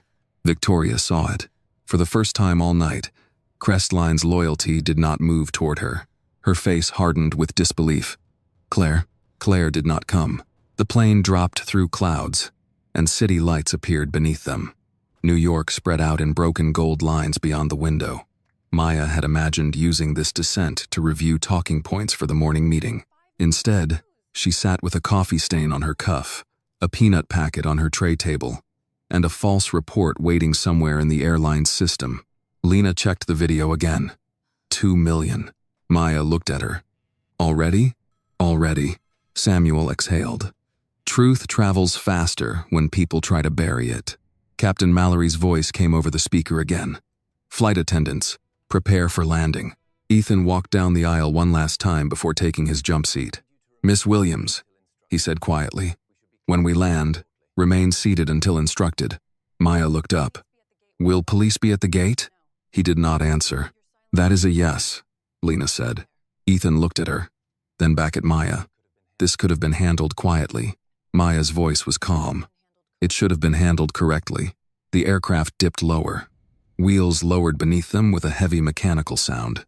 Victoria stared out the window, her phone locked in both hands. Claire strapped into the front jump seat, breathing too fast. Ethan sat opposite her, report tablet on his lap, no longer typing. Behind the cockpit door, Captain Mallory watched the runway lights approach and knew corporate legal might be waiting before the police were. Maya rested one hand on her phone and the other on the confirmation email.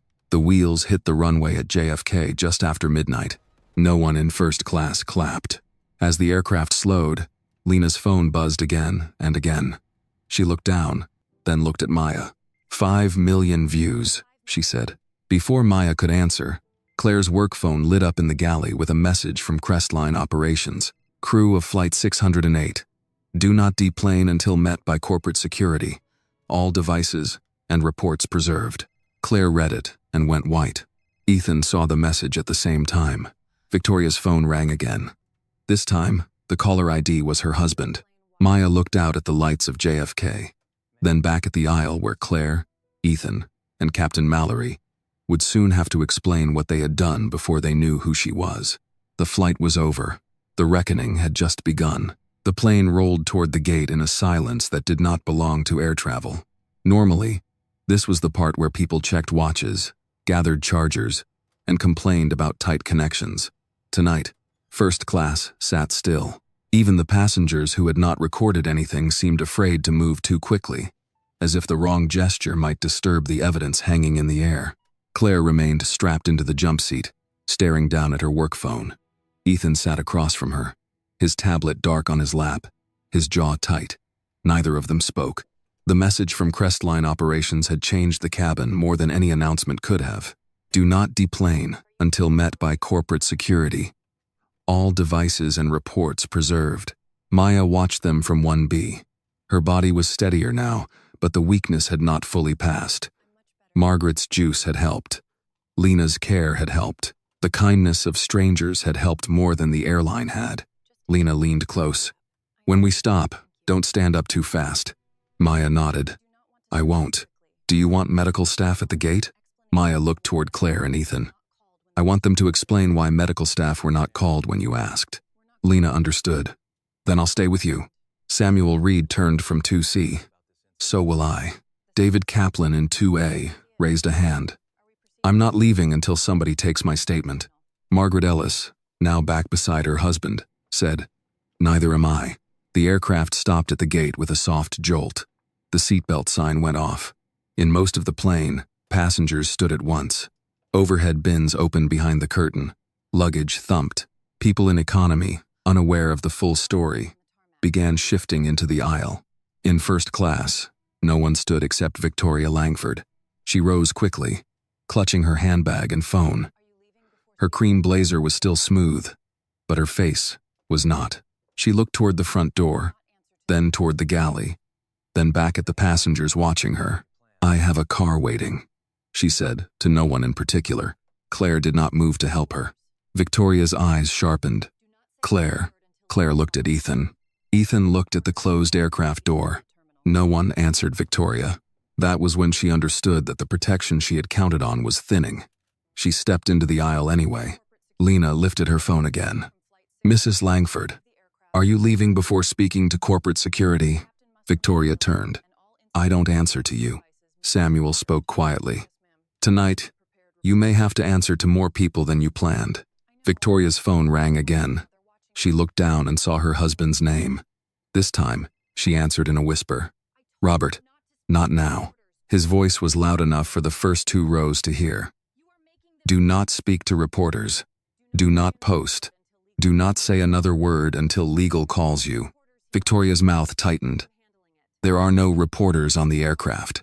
From behind the curtain, someone said, "There are reporters already tweeting from the terminal." Victoria ended the call. The aircraft door opened. 2 uniformed airport police officers stood outside with a Crestline ground manager and 2 people in dark suits wearing corporate badges. One of the suited people, a woman in her 40s with a tablet tucked against her side, stepped into the aircraft first. "I'm Denise Harper, Crestline Corporate Security," she said. Her voice was controlled, but her eyes moved quickly from Claire to Ethan to Maya. "No crew member from Flight 608 is to leave the aircraft until instructed. Captain Mallory is to remain available. We need all incident reports, crew devices used for reporting, and service documentation preserved." Claire's face lost the last of its color. Ethan stood. "Miss Harper, I have the report prepared." "I'm aware," Denise said. "Do not alter it." "I wasn't going to." She looked at him. "Good." Then she turned to Maya. "Miss Williams?" Maya did not stand yet. "Yes, I understand. There was an incident involving a meal accommodation." Lena spoke before Maya could. "There was medical neglect and a threat of arrest." Denise looked at her. "And you are?" "Lena Ortiz, emergency nurse, seat 3A. I have video, blood sugar readings, and a timeline." Denise's expression changed. Not dramatically, but enough. "Please remain available." "I plan to." An airport police officer stepped forward. Ethan glanced at him and seemed to gather confidence from the uniform. "Officer," Ethan said. "This passenger continued recording after crew instruction and created a cabin disruption. We requested law enforcement presence as a precaution." The officer looked toward Maya. She was seated, pale, composed, with a printed medical confirmation still on her tray table and a peanut packet beside it, like an accusation. He did not reach for cuffs. "What exactly is she accused of?" the officer asked. Ethan paused. "Non-compliance with crew instruction." "What instruction?" "To stop recording." The officer looked at Denise, then at Maya. "Was there a safety threat?" Maya answered calmly, "No. I was seated the entire time. I recorded after my coffee was taken from my hand. My confirmed medical meal was served to another passenger, and I was threatened with arrest." Lena added. She was also symptomatic. "I asked for juice and safe food. The crew did not respond. Another passenger gave her juice." Margaret lifted her hand. "That was me," Samuel said. "I saw the whole thing," David added. "So did I." The officer looked back at Ethan. "That doesn't sound like a restraint situation." Ethan's mouth tightened. "You're hearing one side." Denise Harper looked around the cabin, where at least 6 phones were still visible. "I suspect we're hearing several." Victoria tried to move toward the door. Denise stopped her with one hand, polite but firm. "Mrs. Langford, please remain here." Victoria stiffened. "I am a passenger. You cannot hold me." "No one is holding you," Denise said. "But corporate legal has requested your contact information and statement before you leave." "My statement can go through my attorney." "That is your choice." Victoria lifted her chin. "Then, that is my choice." As she stepped forward, a young man from the first row of economy held up his phone. "Mrs. Langford, did you know it was her medical meal when you ate it?" Victoria spun toward him. "Do not film me." The airport officer raised a hand. "Everyone, keep the aisle clear." Victoria put on sunglasses even though it was after midnight inside an aircraft. She pushed past the ground manager and disappeared into the jet bridge, but not before two passengers captured the image of her, leaving with her head down and her handbag clutched tight. Claire watched her go with something like disbelief. Victoria had not looked back once. Denise turned to Claire. "Miss Donovan, where is the meal tray?" Claire swallowed. "It was cleared." "Where?" "In the galley cart. Do not remove or discard it." Claire nodded. Denise looked at Ethan. "Mr. Cole, your report says the passenger refused reasonable meal alternatives." "What alternatives?" Ethan glanced at Claire. "Standard dinner. Courtesy credit. Available snacks." Lena picked up the peanut packet from Maya's tray table. This was the available snack. Denise stared at it. After the passenger reported a peanut allergy, no one answered. That silence did more damage than any confession could have. Maya slowly unbuckled her seatbelt. Lena stood with her immediately, one hand near Maya's elbow but not touching without permission. "I'm okay," Maya said softly. "I know," Lena replied. "I'm still standing here." Maya gathered her laptop, phone, confirmation, email, and boarding documents. She left the peanut packet on the tray table until Denise photographed it. As Maya stepped into the aisle, Claire looked at her. For the first time, there was no arrogance in her face, only fear. "Maya," Claire began, then stopped, as if using her first name had suddenly sounded too familiar. Maya paused. "Miss Williams." Claire's eyes dropped. "Miss Williams." Maya waited. Claire said nothing else. Maya walked past her. In the jet bridge, the air felt cooler.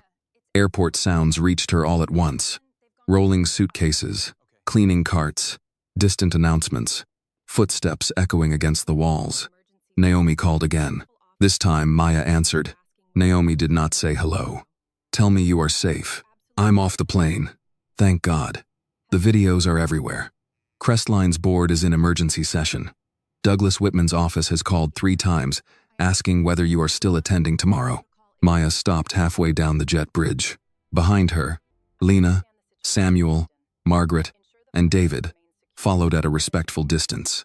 Ahead, Denise Harper was speaking into her phone, words clipped and urgent. Maya looked back through the open aircraft door. Claire stood near the galley. Ethan was speaking to the officer. Captain Mallory had appeared at the cockpit entrance, reading something on his tablet with a face that had gone gray. Naomi's voice sharpened. "Maya, do they know?" Maya looked at the Crestline logo painted beside the aircraft door. "No," she said. "Not yet." There was a pause. Then Naomi understood. "What do you want me to do?" "Preserve every contract file. Notify legal to prepare a termination review, but do not send it. I want the board packet, the partnership agreement, the due diligence notes, and every complaint analysis we prepared on Crestline ready tonight." "Maya, they're going to try to settle this before morning." "I know. With money." "I know." Naomi's voice went quiet. "Then what are you going to do?" Maya stepped into the terminal, where several people had already recognized Lena from the video and were pointing toward the jet bridge. "I'm going to let them tell me exactly what they think I'm worth before they find out who I am." Naomi exhaled. "I'll have legal waiting." Maya ended the call. Across the terminal, a television above a closed airport bar showed breaking news, graphics. There was no sound, only captions. But Maya could read enough. Crestline Airways passenger incident goes viral after medical meal dispute. Lena came to stand beside her. "You okay?" Maya looked at the screen, then at the reflection of herself beneath it. Charcoal blazer, coffee stain on the cuff, tired eyes, shoulders still straight. "No," she said, "but I'm ready." Behind them, inside the aircraft, Claire Donovan's employee badge stopped working for the first time when she tried to unlock a crew cabinet. She stared at the red light. The night was moving faster now. Maya did not go to the hotel first. Denise Harper led her through a side corridor of the terminal, away from the growing crowd near the arrival gate. Lena, Samuel, Margaret, and David followed long enough to give their names and contact information to corporate security. Each of them offered the same thing without being asked twice. Video, statements, timestamps, anything needed. When Samuel handed over his phone number, he looked at Maya. "You don't owe them gentleness." Maya gave him a tired smile. I know, he nodded, but I suspect you'll give them truth, which will hurt more. Lena stayed beside Maya a moment longer. Do you want me at the meeting? Maya looked at her. They may try to make this sound smaller than it was. A nurse in the room would make that harder. Then I'm coming. Denise hesitated. Miss Williams, corporate has arranged a conference room at the airport business center first. But Mr. Whitman is requesting that we move to Crestline's Manhattan crisis office. He says the board is joining remotely. Maya looked at the time on her phone. It was 12:41 a.m. Tell Mr. Whitman I will meet him tonight, she said, but not alone. Miss Ortiz comes with me. My counsel joins by video, and every word is recorded. Denise nodded. Understood. Naomi had already sent a car. It was waiting outside, arrivals. A black SUV with a driver holding a tablet that displayed only one word, Williams. Maya paused when she saw it. For the first time that night, something from her own world had reached her. Not the airline's world, not Claire's world, not Victoria's world. Hers. Lena noticed. That your car? My assistant doesn't wait for permission. Good assistant. The best. In the back seat, Maya finally leaned her head against the leather and closed her eyes. She did not sleep. She listened to Naomi on speakerphone, rapid and controlled, walking through what had happened since the plane landed. The first clip is past 5 million views. The second, the one with the peanuts, and you people, is climbing faster. 3 national outlets have requested comment. Crestline's public account posted that they are aware of a customer service concern and people are tearing them apart for using that phrase. Maya opened her eyes. Customer service concern. I know. Save that post. Already archived. Their legal department has called Williams Meridian twice, asking whether tomorrow's signing is still confirmed. What did you say? That you were unavailable for comment. Lena sat beside Maya, arms crossed, jaw tight. They still don't know? Naomi heard her through the phone. Is that Miss Ortiz? Yes, Maya said. She's with me. Naomi's voice softened. Thank you for helping her. Lena looked out the window at the passing lights of Queens. They shouldn't have made it necessary. The SUV crossed into Manhattan under a dark sky. The city was not asleep. It never really was. Delivery bikes moved through wet streets. Steam rose from grates. A couple argued outside a closed diner. A doorman in a long coat held an umbrella for a woman stepping from a cab. Ordinary life kept moving, indifferent to one woman's humiliation and one corporation's panic. Crestline's crisis office occupied the 36th floor of a glass tower near Bryant Park. By the time Maya arrived, the lobby security guard already knew her name. That told her Douglas Whitman had begun preparing the stage. Denise met them inside and escorted them upstairs. The conference room was too bright, too cold, and too clean. A long walnut table sat in the center. Screens lined one wall, filled with remote faces. Board members, legal counsel, communications officers, investor relations, human resources. Some wore suits. Some wore sweaters hastily pulled over shirts. All of them had the same look people wore when a disaster had interrupted their certainty. Douglas Whitman stood at the far end of the table. He was in his early 60s, silver-haired, narrow-faced, and dressed in a navy suit without a tie. He had the controlled urgency of a man who believed every problem had a number attached to it. Beside him sat a woman from legal, 2 communications executives, and a man from investor relations who kept refreshing something on his laptop. Douglas stepped forward with both hands open. Miss Williams, he said, thank you for coming in at this hour. I'm Douglas Whitman, interim chairman of Crestline Airways. First, let me say that we deeply regret your unpleasant experience tonight. Maya did not sit. Unpleasant experience? Douglas paused just long enough to realize she had caught the phrase. A very serious service failure, he corrected. Lena gave a short, humorless breath. Douglas glanced at her. And you are? Lena Ortiz, emergency nurse. Seat 3A. I recorded what your crew did. After ignoring a medical warning, the legal officer leaned forward.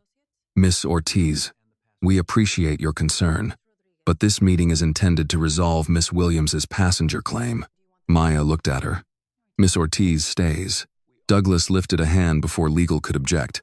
Of course. He gestured toward the table. Please. Sit. You must be exhausted. Maya sat slowly. Lena took the chair beside her. Maya placed her phone on the table. Screen up. Recording. Then she placed the printed confirmation email beside it. The coffee stain was still visible on her blazer cuff. Douglas noticed it. His eyes stayed on the stain half a second too long. We want to make this right, he said. How? Douglas looked to legal. The woman slid a folder across the table. Douglas opened it and turned it toward Maya. Inside was a check made out to Maya Williams for $100,000. Beside it was a non-disclosure agreement. Lena stared at it. You've got to be kidding. Douglas did not look at her. Miss Williams, this amount is more than 50 times the cost of your fare. We will also provide lifetime Diamond Elite status, a written apology from our Customer Relations Division, and private medical expense reimbursement if needed. Maya looked at the check. She did not touch it. Douglas continued, choosing each word carefully. In return, we ask that you sign a standard confidentiality agreement and request that your associates remove or stop distributing the videos until our internal process is complete. My associates? The nurse, other passengers, whoever is amplifying this online. Lena sat forward. My name is Lena. Douglas gave her a tight smile. Miss Ortiz. Maya looked at the NDA. You want the videos taken down. We want time to investigate. Responsibly. No. You want time to breathe before morning. The room went quiet. Douglas's expression shifted. Miss Williams, tomorrow morning is extremely important for this company. We have a critical $80 million signing with our strategic AI partner, Williams Meridian Group. That agreement will modernize our customer service systems and help prevent exactly this kind of unfortunate misunderstanding in the future. Maya slowly lifted her eyes from the check. Douglas went on, not yet understanding the danger. We cannot allow one small catering incident, however regrettable, to distract from the larger work we are trying to do. Lena turned to Maya, stunned. Small catering incident? Maya did not look away from Douglas. That is what you think happened? I think emotions are high, Douglas said. I think mistakes were made. I think the crew may have handled the matter poorly. But I also think a public fight helps no one. You are a young professional. I assume you understand reputation risk. Maya sat back. Yes, I understand reputation risk. Douglas seemed encouraged. Then you understand why we should settle this tonight. Quietly, respectfully. Respectfully, Maya repeated. Yes, your flight attendant took coffee from my hand and threw it away. Your crew gave my medical meal to a white VIP who had not reserved it. Your supervisor threatened to have me arrested at JFK. Your captain was told I had hypoglycemia and allergies and chose to document me as non-compliant. I was offered peanuts after stating I had allergies. Your passenger sat there eating my medical meal while I was shaking. And now you are offering me money to make the evidence disappear before your stock opens. Douglas's face tightened. Miss Williams, I would caution against framing this in a way that assumes intent. Maya looked around the room, at the faces on the screens, at the lawyers, at the communications team, at people who had studied the public reaction before studying her pain. Intent is what people argue after impact, she said. I am talking about what happened. A board member on one of the screens cleared his throat. Miss Williams, perhaps it would be best if we all took a breath. Mr. Whitman is offering a generous resolution.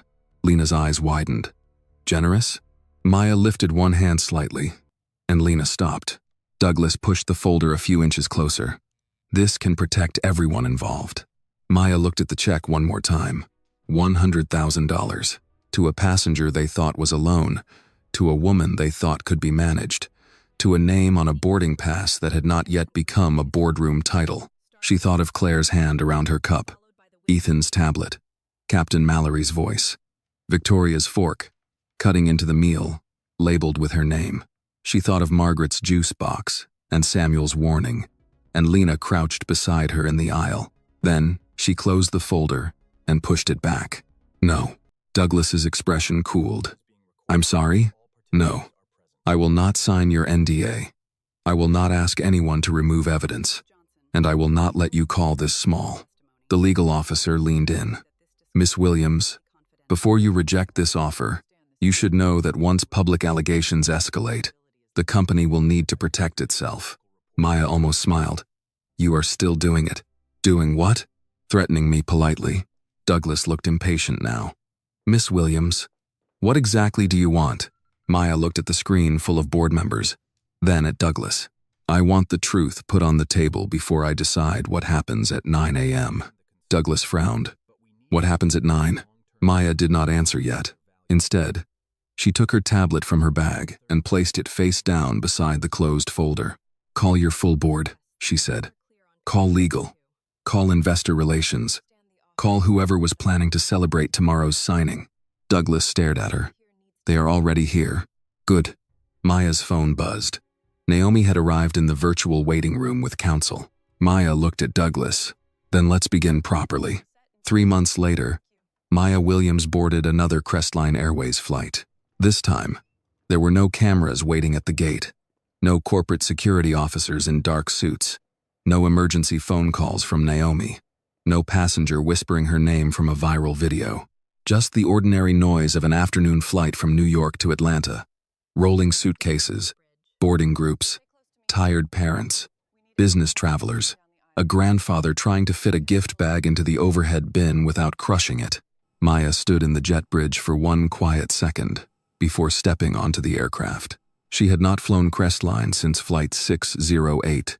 The airline had asked her to return sooner, quietly, privately, with photographers if she wanted, with executives if she preferred. She had refused all of it. She did not want a staged apology. She did not want a smiling chairman beside her seat. She wanted to see whether the system worked when no one important was performing for a camera. The flight attendant at the door looked at her boarding pass and smiled. Good afternoon, Miss Williams. Welcome aboard. Maya watched her face carefully. The smile was professional, but not stiff. The greeting was simple. No flinch, no panic, no overdone apology. Thank you, Maya said. She walked to 1B. The seat was the same kind of seat she had occupied that night. Wide leather, polished armrest, small tray table, window to her left. For a moment, her body remembered before her mind could stop it. The missing coffee cup, Claire's voice, Ethan's tablet, Victoria's fork, the peanut packet beside her medical confirmation. Maya placed her bag under the seat slowly. Then she sat down. A young flight attendant approached a minute later. She was black, maybe 24 or 25, with neat braids pulled into a low bun and a name badge that read, Ariel Johnson. She carried a tablet in one hand and a sealed service pouch in the other. Miss Williams? Ariel asked. Yes. Ariel smiled, but her eyes were serious. I'm Ariel. I'll be taking care of you today. Before we depart, I need to confirm your medical meal accommodation. Maya looked up. Ariel turned the tablet so Maya could see the screen. Seat 1B. Maya Williams. Medical meal. Low sugar, no seafood, no peanuts, no substitutions. Locked in the system. Only you can accept it. No crew member can reassign it, and any attempted change triggers a supervisor review. Maya read the screen. The words were ordinary. Policy language. System language. But her throat tightened anyway. That's correct, she said. Ariel placed the sealed pouch gently on the tray table. The label was printed in bold letters. Maya Williams' medical meal protected accommodation. No one can reassign it, Ariel said. Maya nodded. Good. Ariel hesitated, then reached for the service cart beside her and poured coffee into a paper cup with a lid. She set it beside the sealed meal. Black coffee. No sugar. It's in your preference profile, but I can change it if you'd like. No, Maya said. That's right. Ariel stepped back, but did not leave. Her hand rested lightly on the cart handle.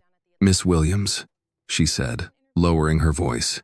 I know I'm supposed to keep this professional. Maya looked at her. Ariel swallowed. But I wanted to say thank you. Maya did not answer at once. Ariel glanced toward the galley, then back at Maya. I was hired through the new equity recruitment program. Before this, I worked customer service at Hartsfield-Jackson. I applied to Crestline twice and never got past the second interview. After the reforms, they reopened applications, changed the review process, and brought in outside oversight. I got a fair interview for the first time. Maya looked at the young woman's badge again. Ariel Johnson, Crestline Airways. Ariel continued. My mother saw your video. She cried. Not because of the firing, because she said, that girl stayed calm when they wanted her to break. Maya looked down at the coffee cup. Ariel's voice softened. Thank you for speaking up for all of us. For a moment, Maya could not trust her own voice. She wrapped one hand around the cup. It was warm, simple, hers. No one should have needed me to go through that for this to happen, Maya said. I know, Ariel replied. But you did, and it mattered. Across the aisle, an older man folded his newspaper and glanced over, not intruding, just listening. Behind them, a woman helped her husband adjust his seatbelt. A child in the first row of economy asked for apple juice. Ordinary things, human things, the kind of things Maya had wanted that night before the world turned cruel over a tray of food. Ariel stepped back. I'll check on you before takeoff. If you need anything, just press the call button. Maya almost smiled. And someone will answer? Ariel smiled too, but there was a weight behind it. Yes, ma'am. Someone will answer. She walked back toward the galley. Maya opened the lid of the coffee and took a slow sip. It was hot, slightly bitter, completely unremarkable. That was what nearly undid her. Not the apology, not the reforms, not the signed agreement that now bound Crestline to independent audits, public complaint reporting, mandatory medical escalation, and a full review of how unruly passenger reports were written. What moved her was the plain fact that she could sit in a first-class seat with a cup of coffee in her hand and no one could take it from her. After Flight 608, the consequences had come quickly. Claire Donovan and Ethan Cole never returned to Crestline. Their final administrative reviews confirmed what the videos had already shown. False documentation, misuse of passenger compliance procedures, and discriminatory service conduct. Captain Richard Mallory lost his command pending regulatory review and retired before the investigation was complete. He issued one written apology through an attorney. It was careful, formal, and too late. Victoria Langford's fall was louder. Her foundation lost 3 major sponsors in 48 hours. The private school board removed her name from its scholarship dinner. Her husband gave a statement about accountability, distance, and family privacy. A photograph of Victoria leaving JFK with sunglasses on and her hand over her face ran on morning shows for 2 days. She later released a public apology that mentioned blind spots, pressure, and reflection. Maya read it once and never spoke her name again. Lena Ortiz received a Civic Courage Award from a nursing association in Queens. She hated the attention, but used the interview to talk about medical accommodations on flights. Samuel Reed wrote Maya a letter in careful handwriting on cream stationery.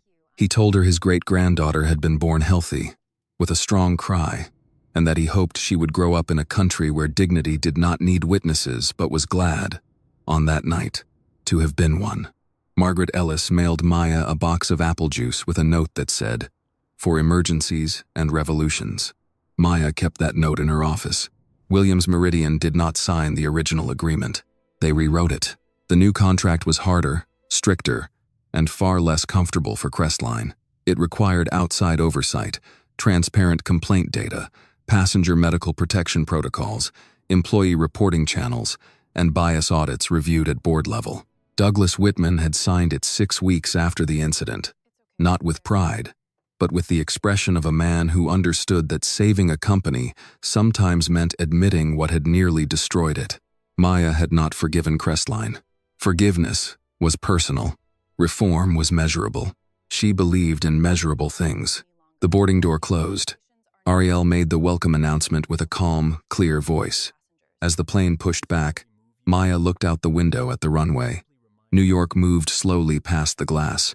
Her phone buzzed. A message from Naomi appeared. "Back on Crestline today.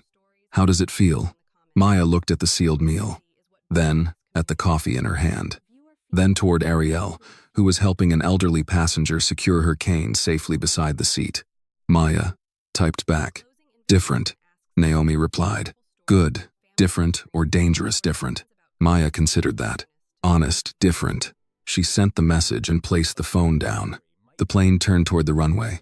Maya closed her eyes for a moment, and her father's voice came back to her from an old Birmingham kitchen. "Dignity is not something they hand you, baby.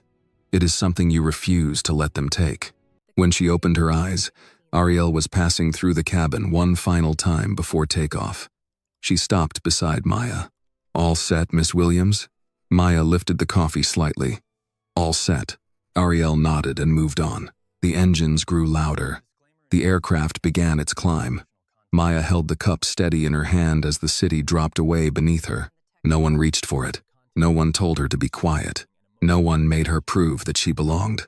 And for the first time in months, the ordinary felt like justice. Not perfect justice. Not complete justice. Not the kind that erased what had happened, but the kind that left something behind for the next person. A policy. A record. A witness. A young attendant with a fair chance. A sealed meal with the right name on it. A cup of coffee that stayed where it belonged. Maya took another sip and looked out over the clouds. Dignity is not a privilege. It is the minimum. The lesson from Maya Williams's story is simple but powerful. Dignity should never depend on wealth, status, race, age, or job title.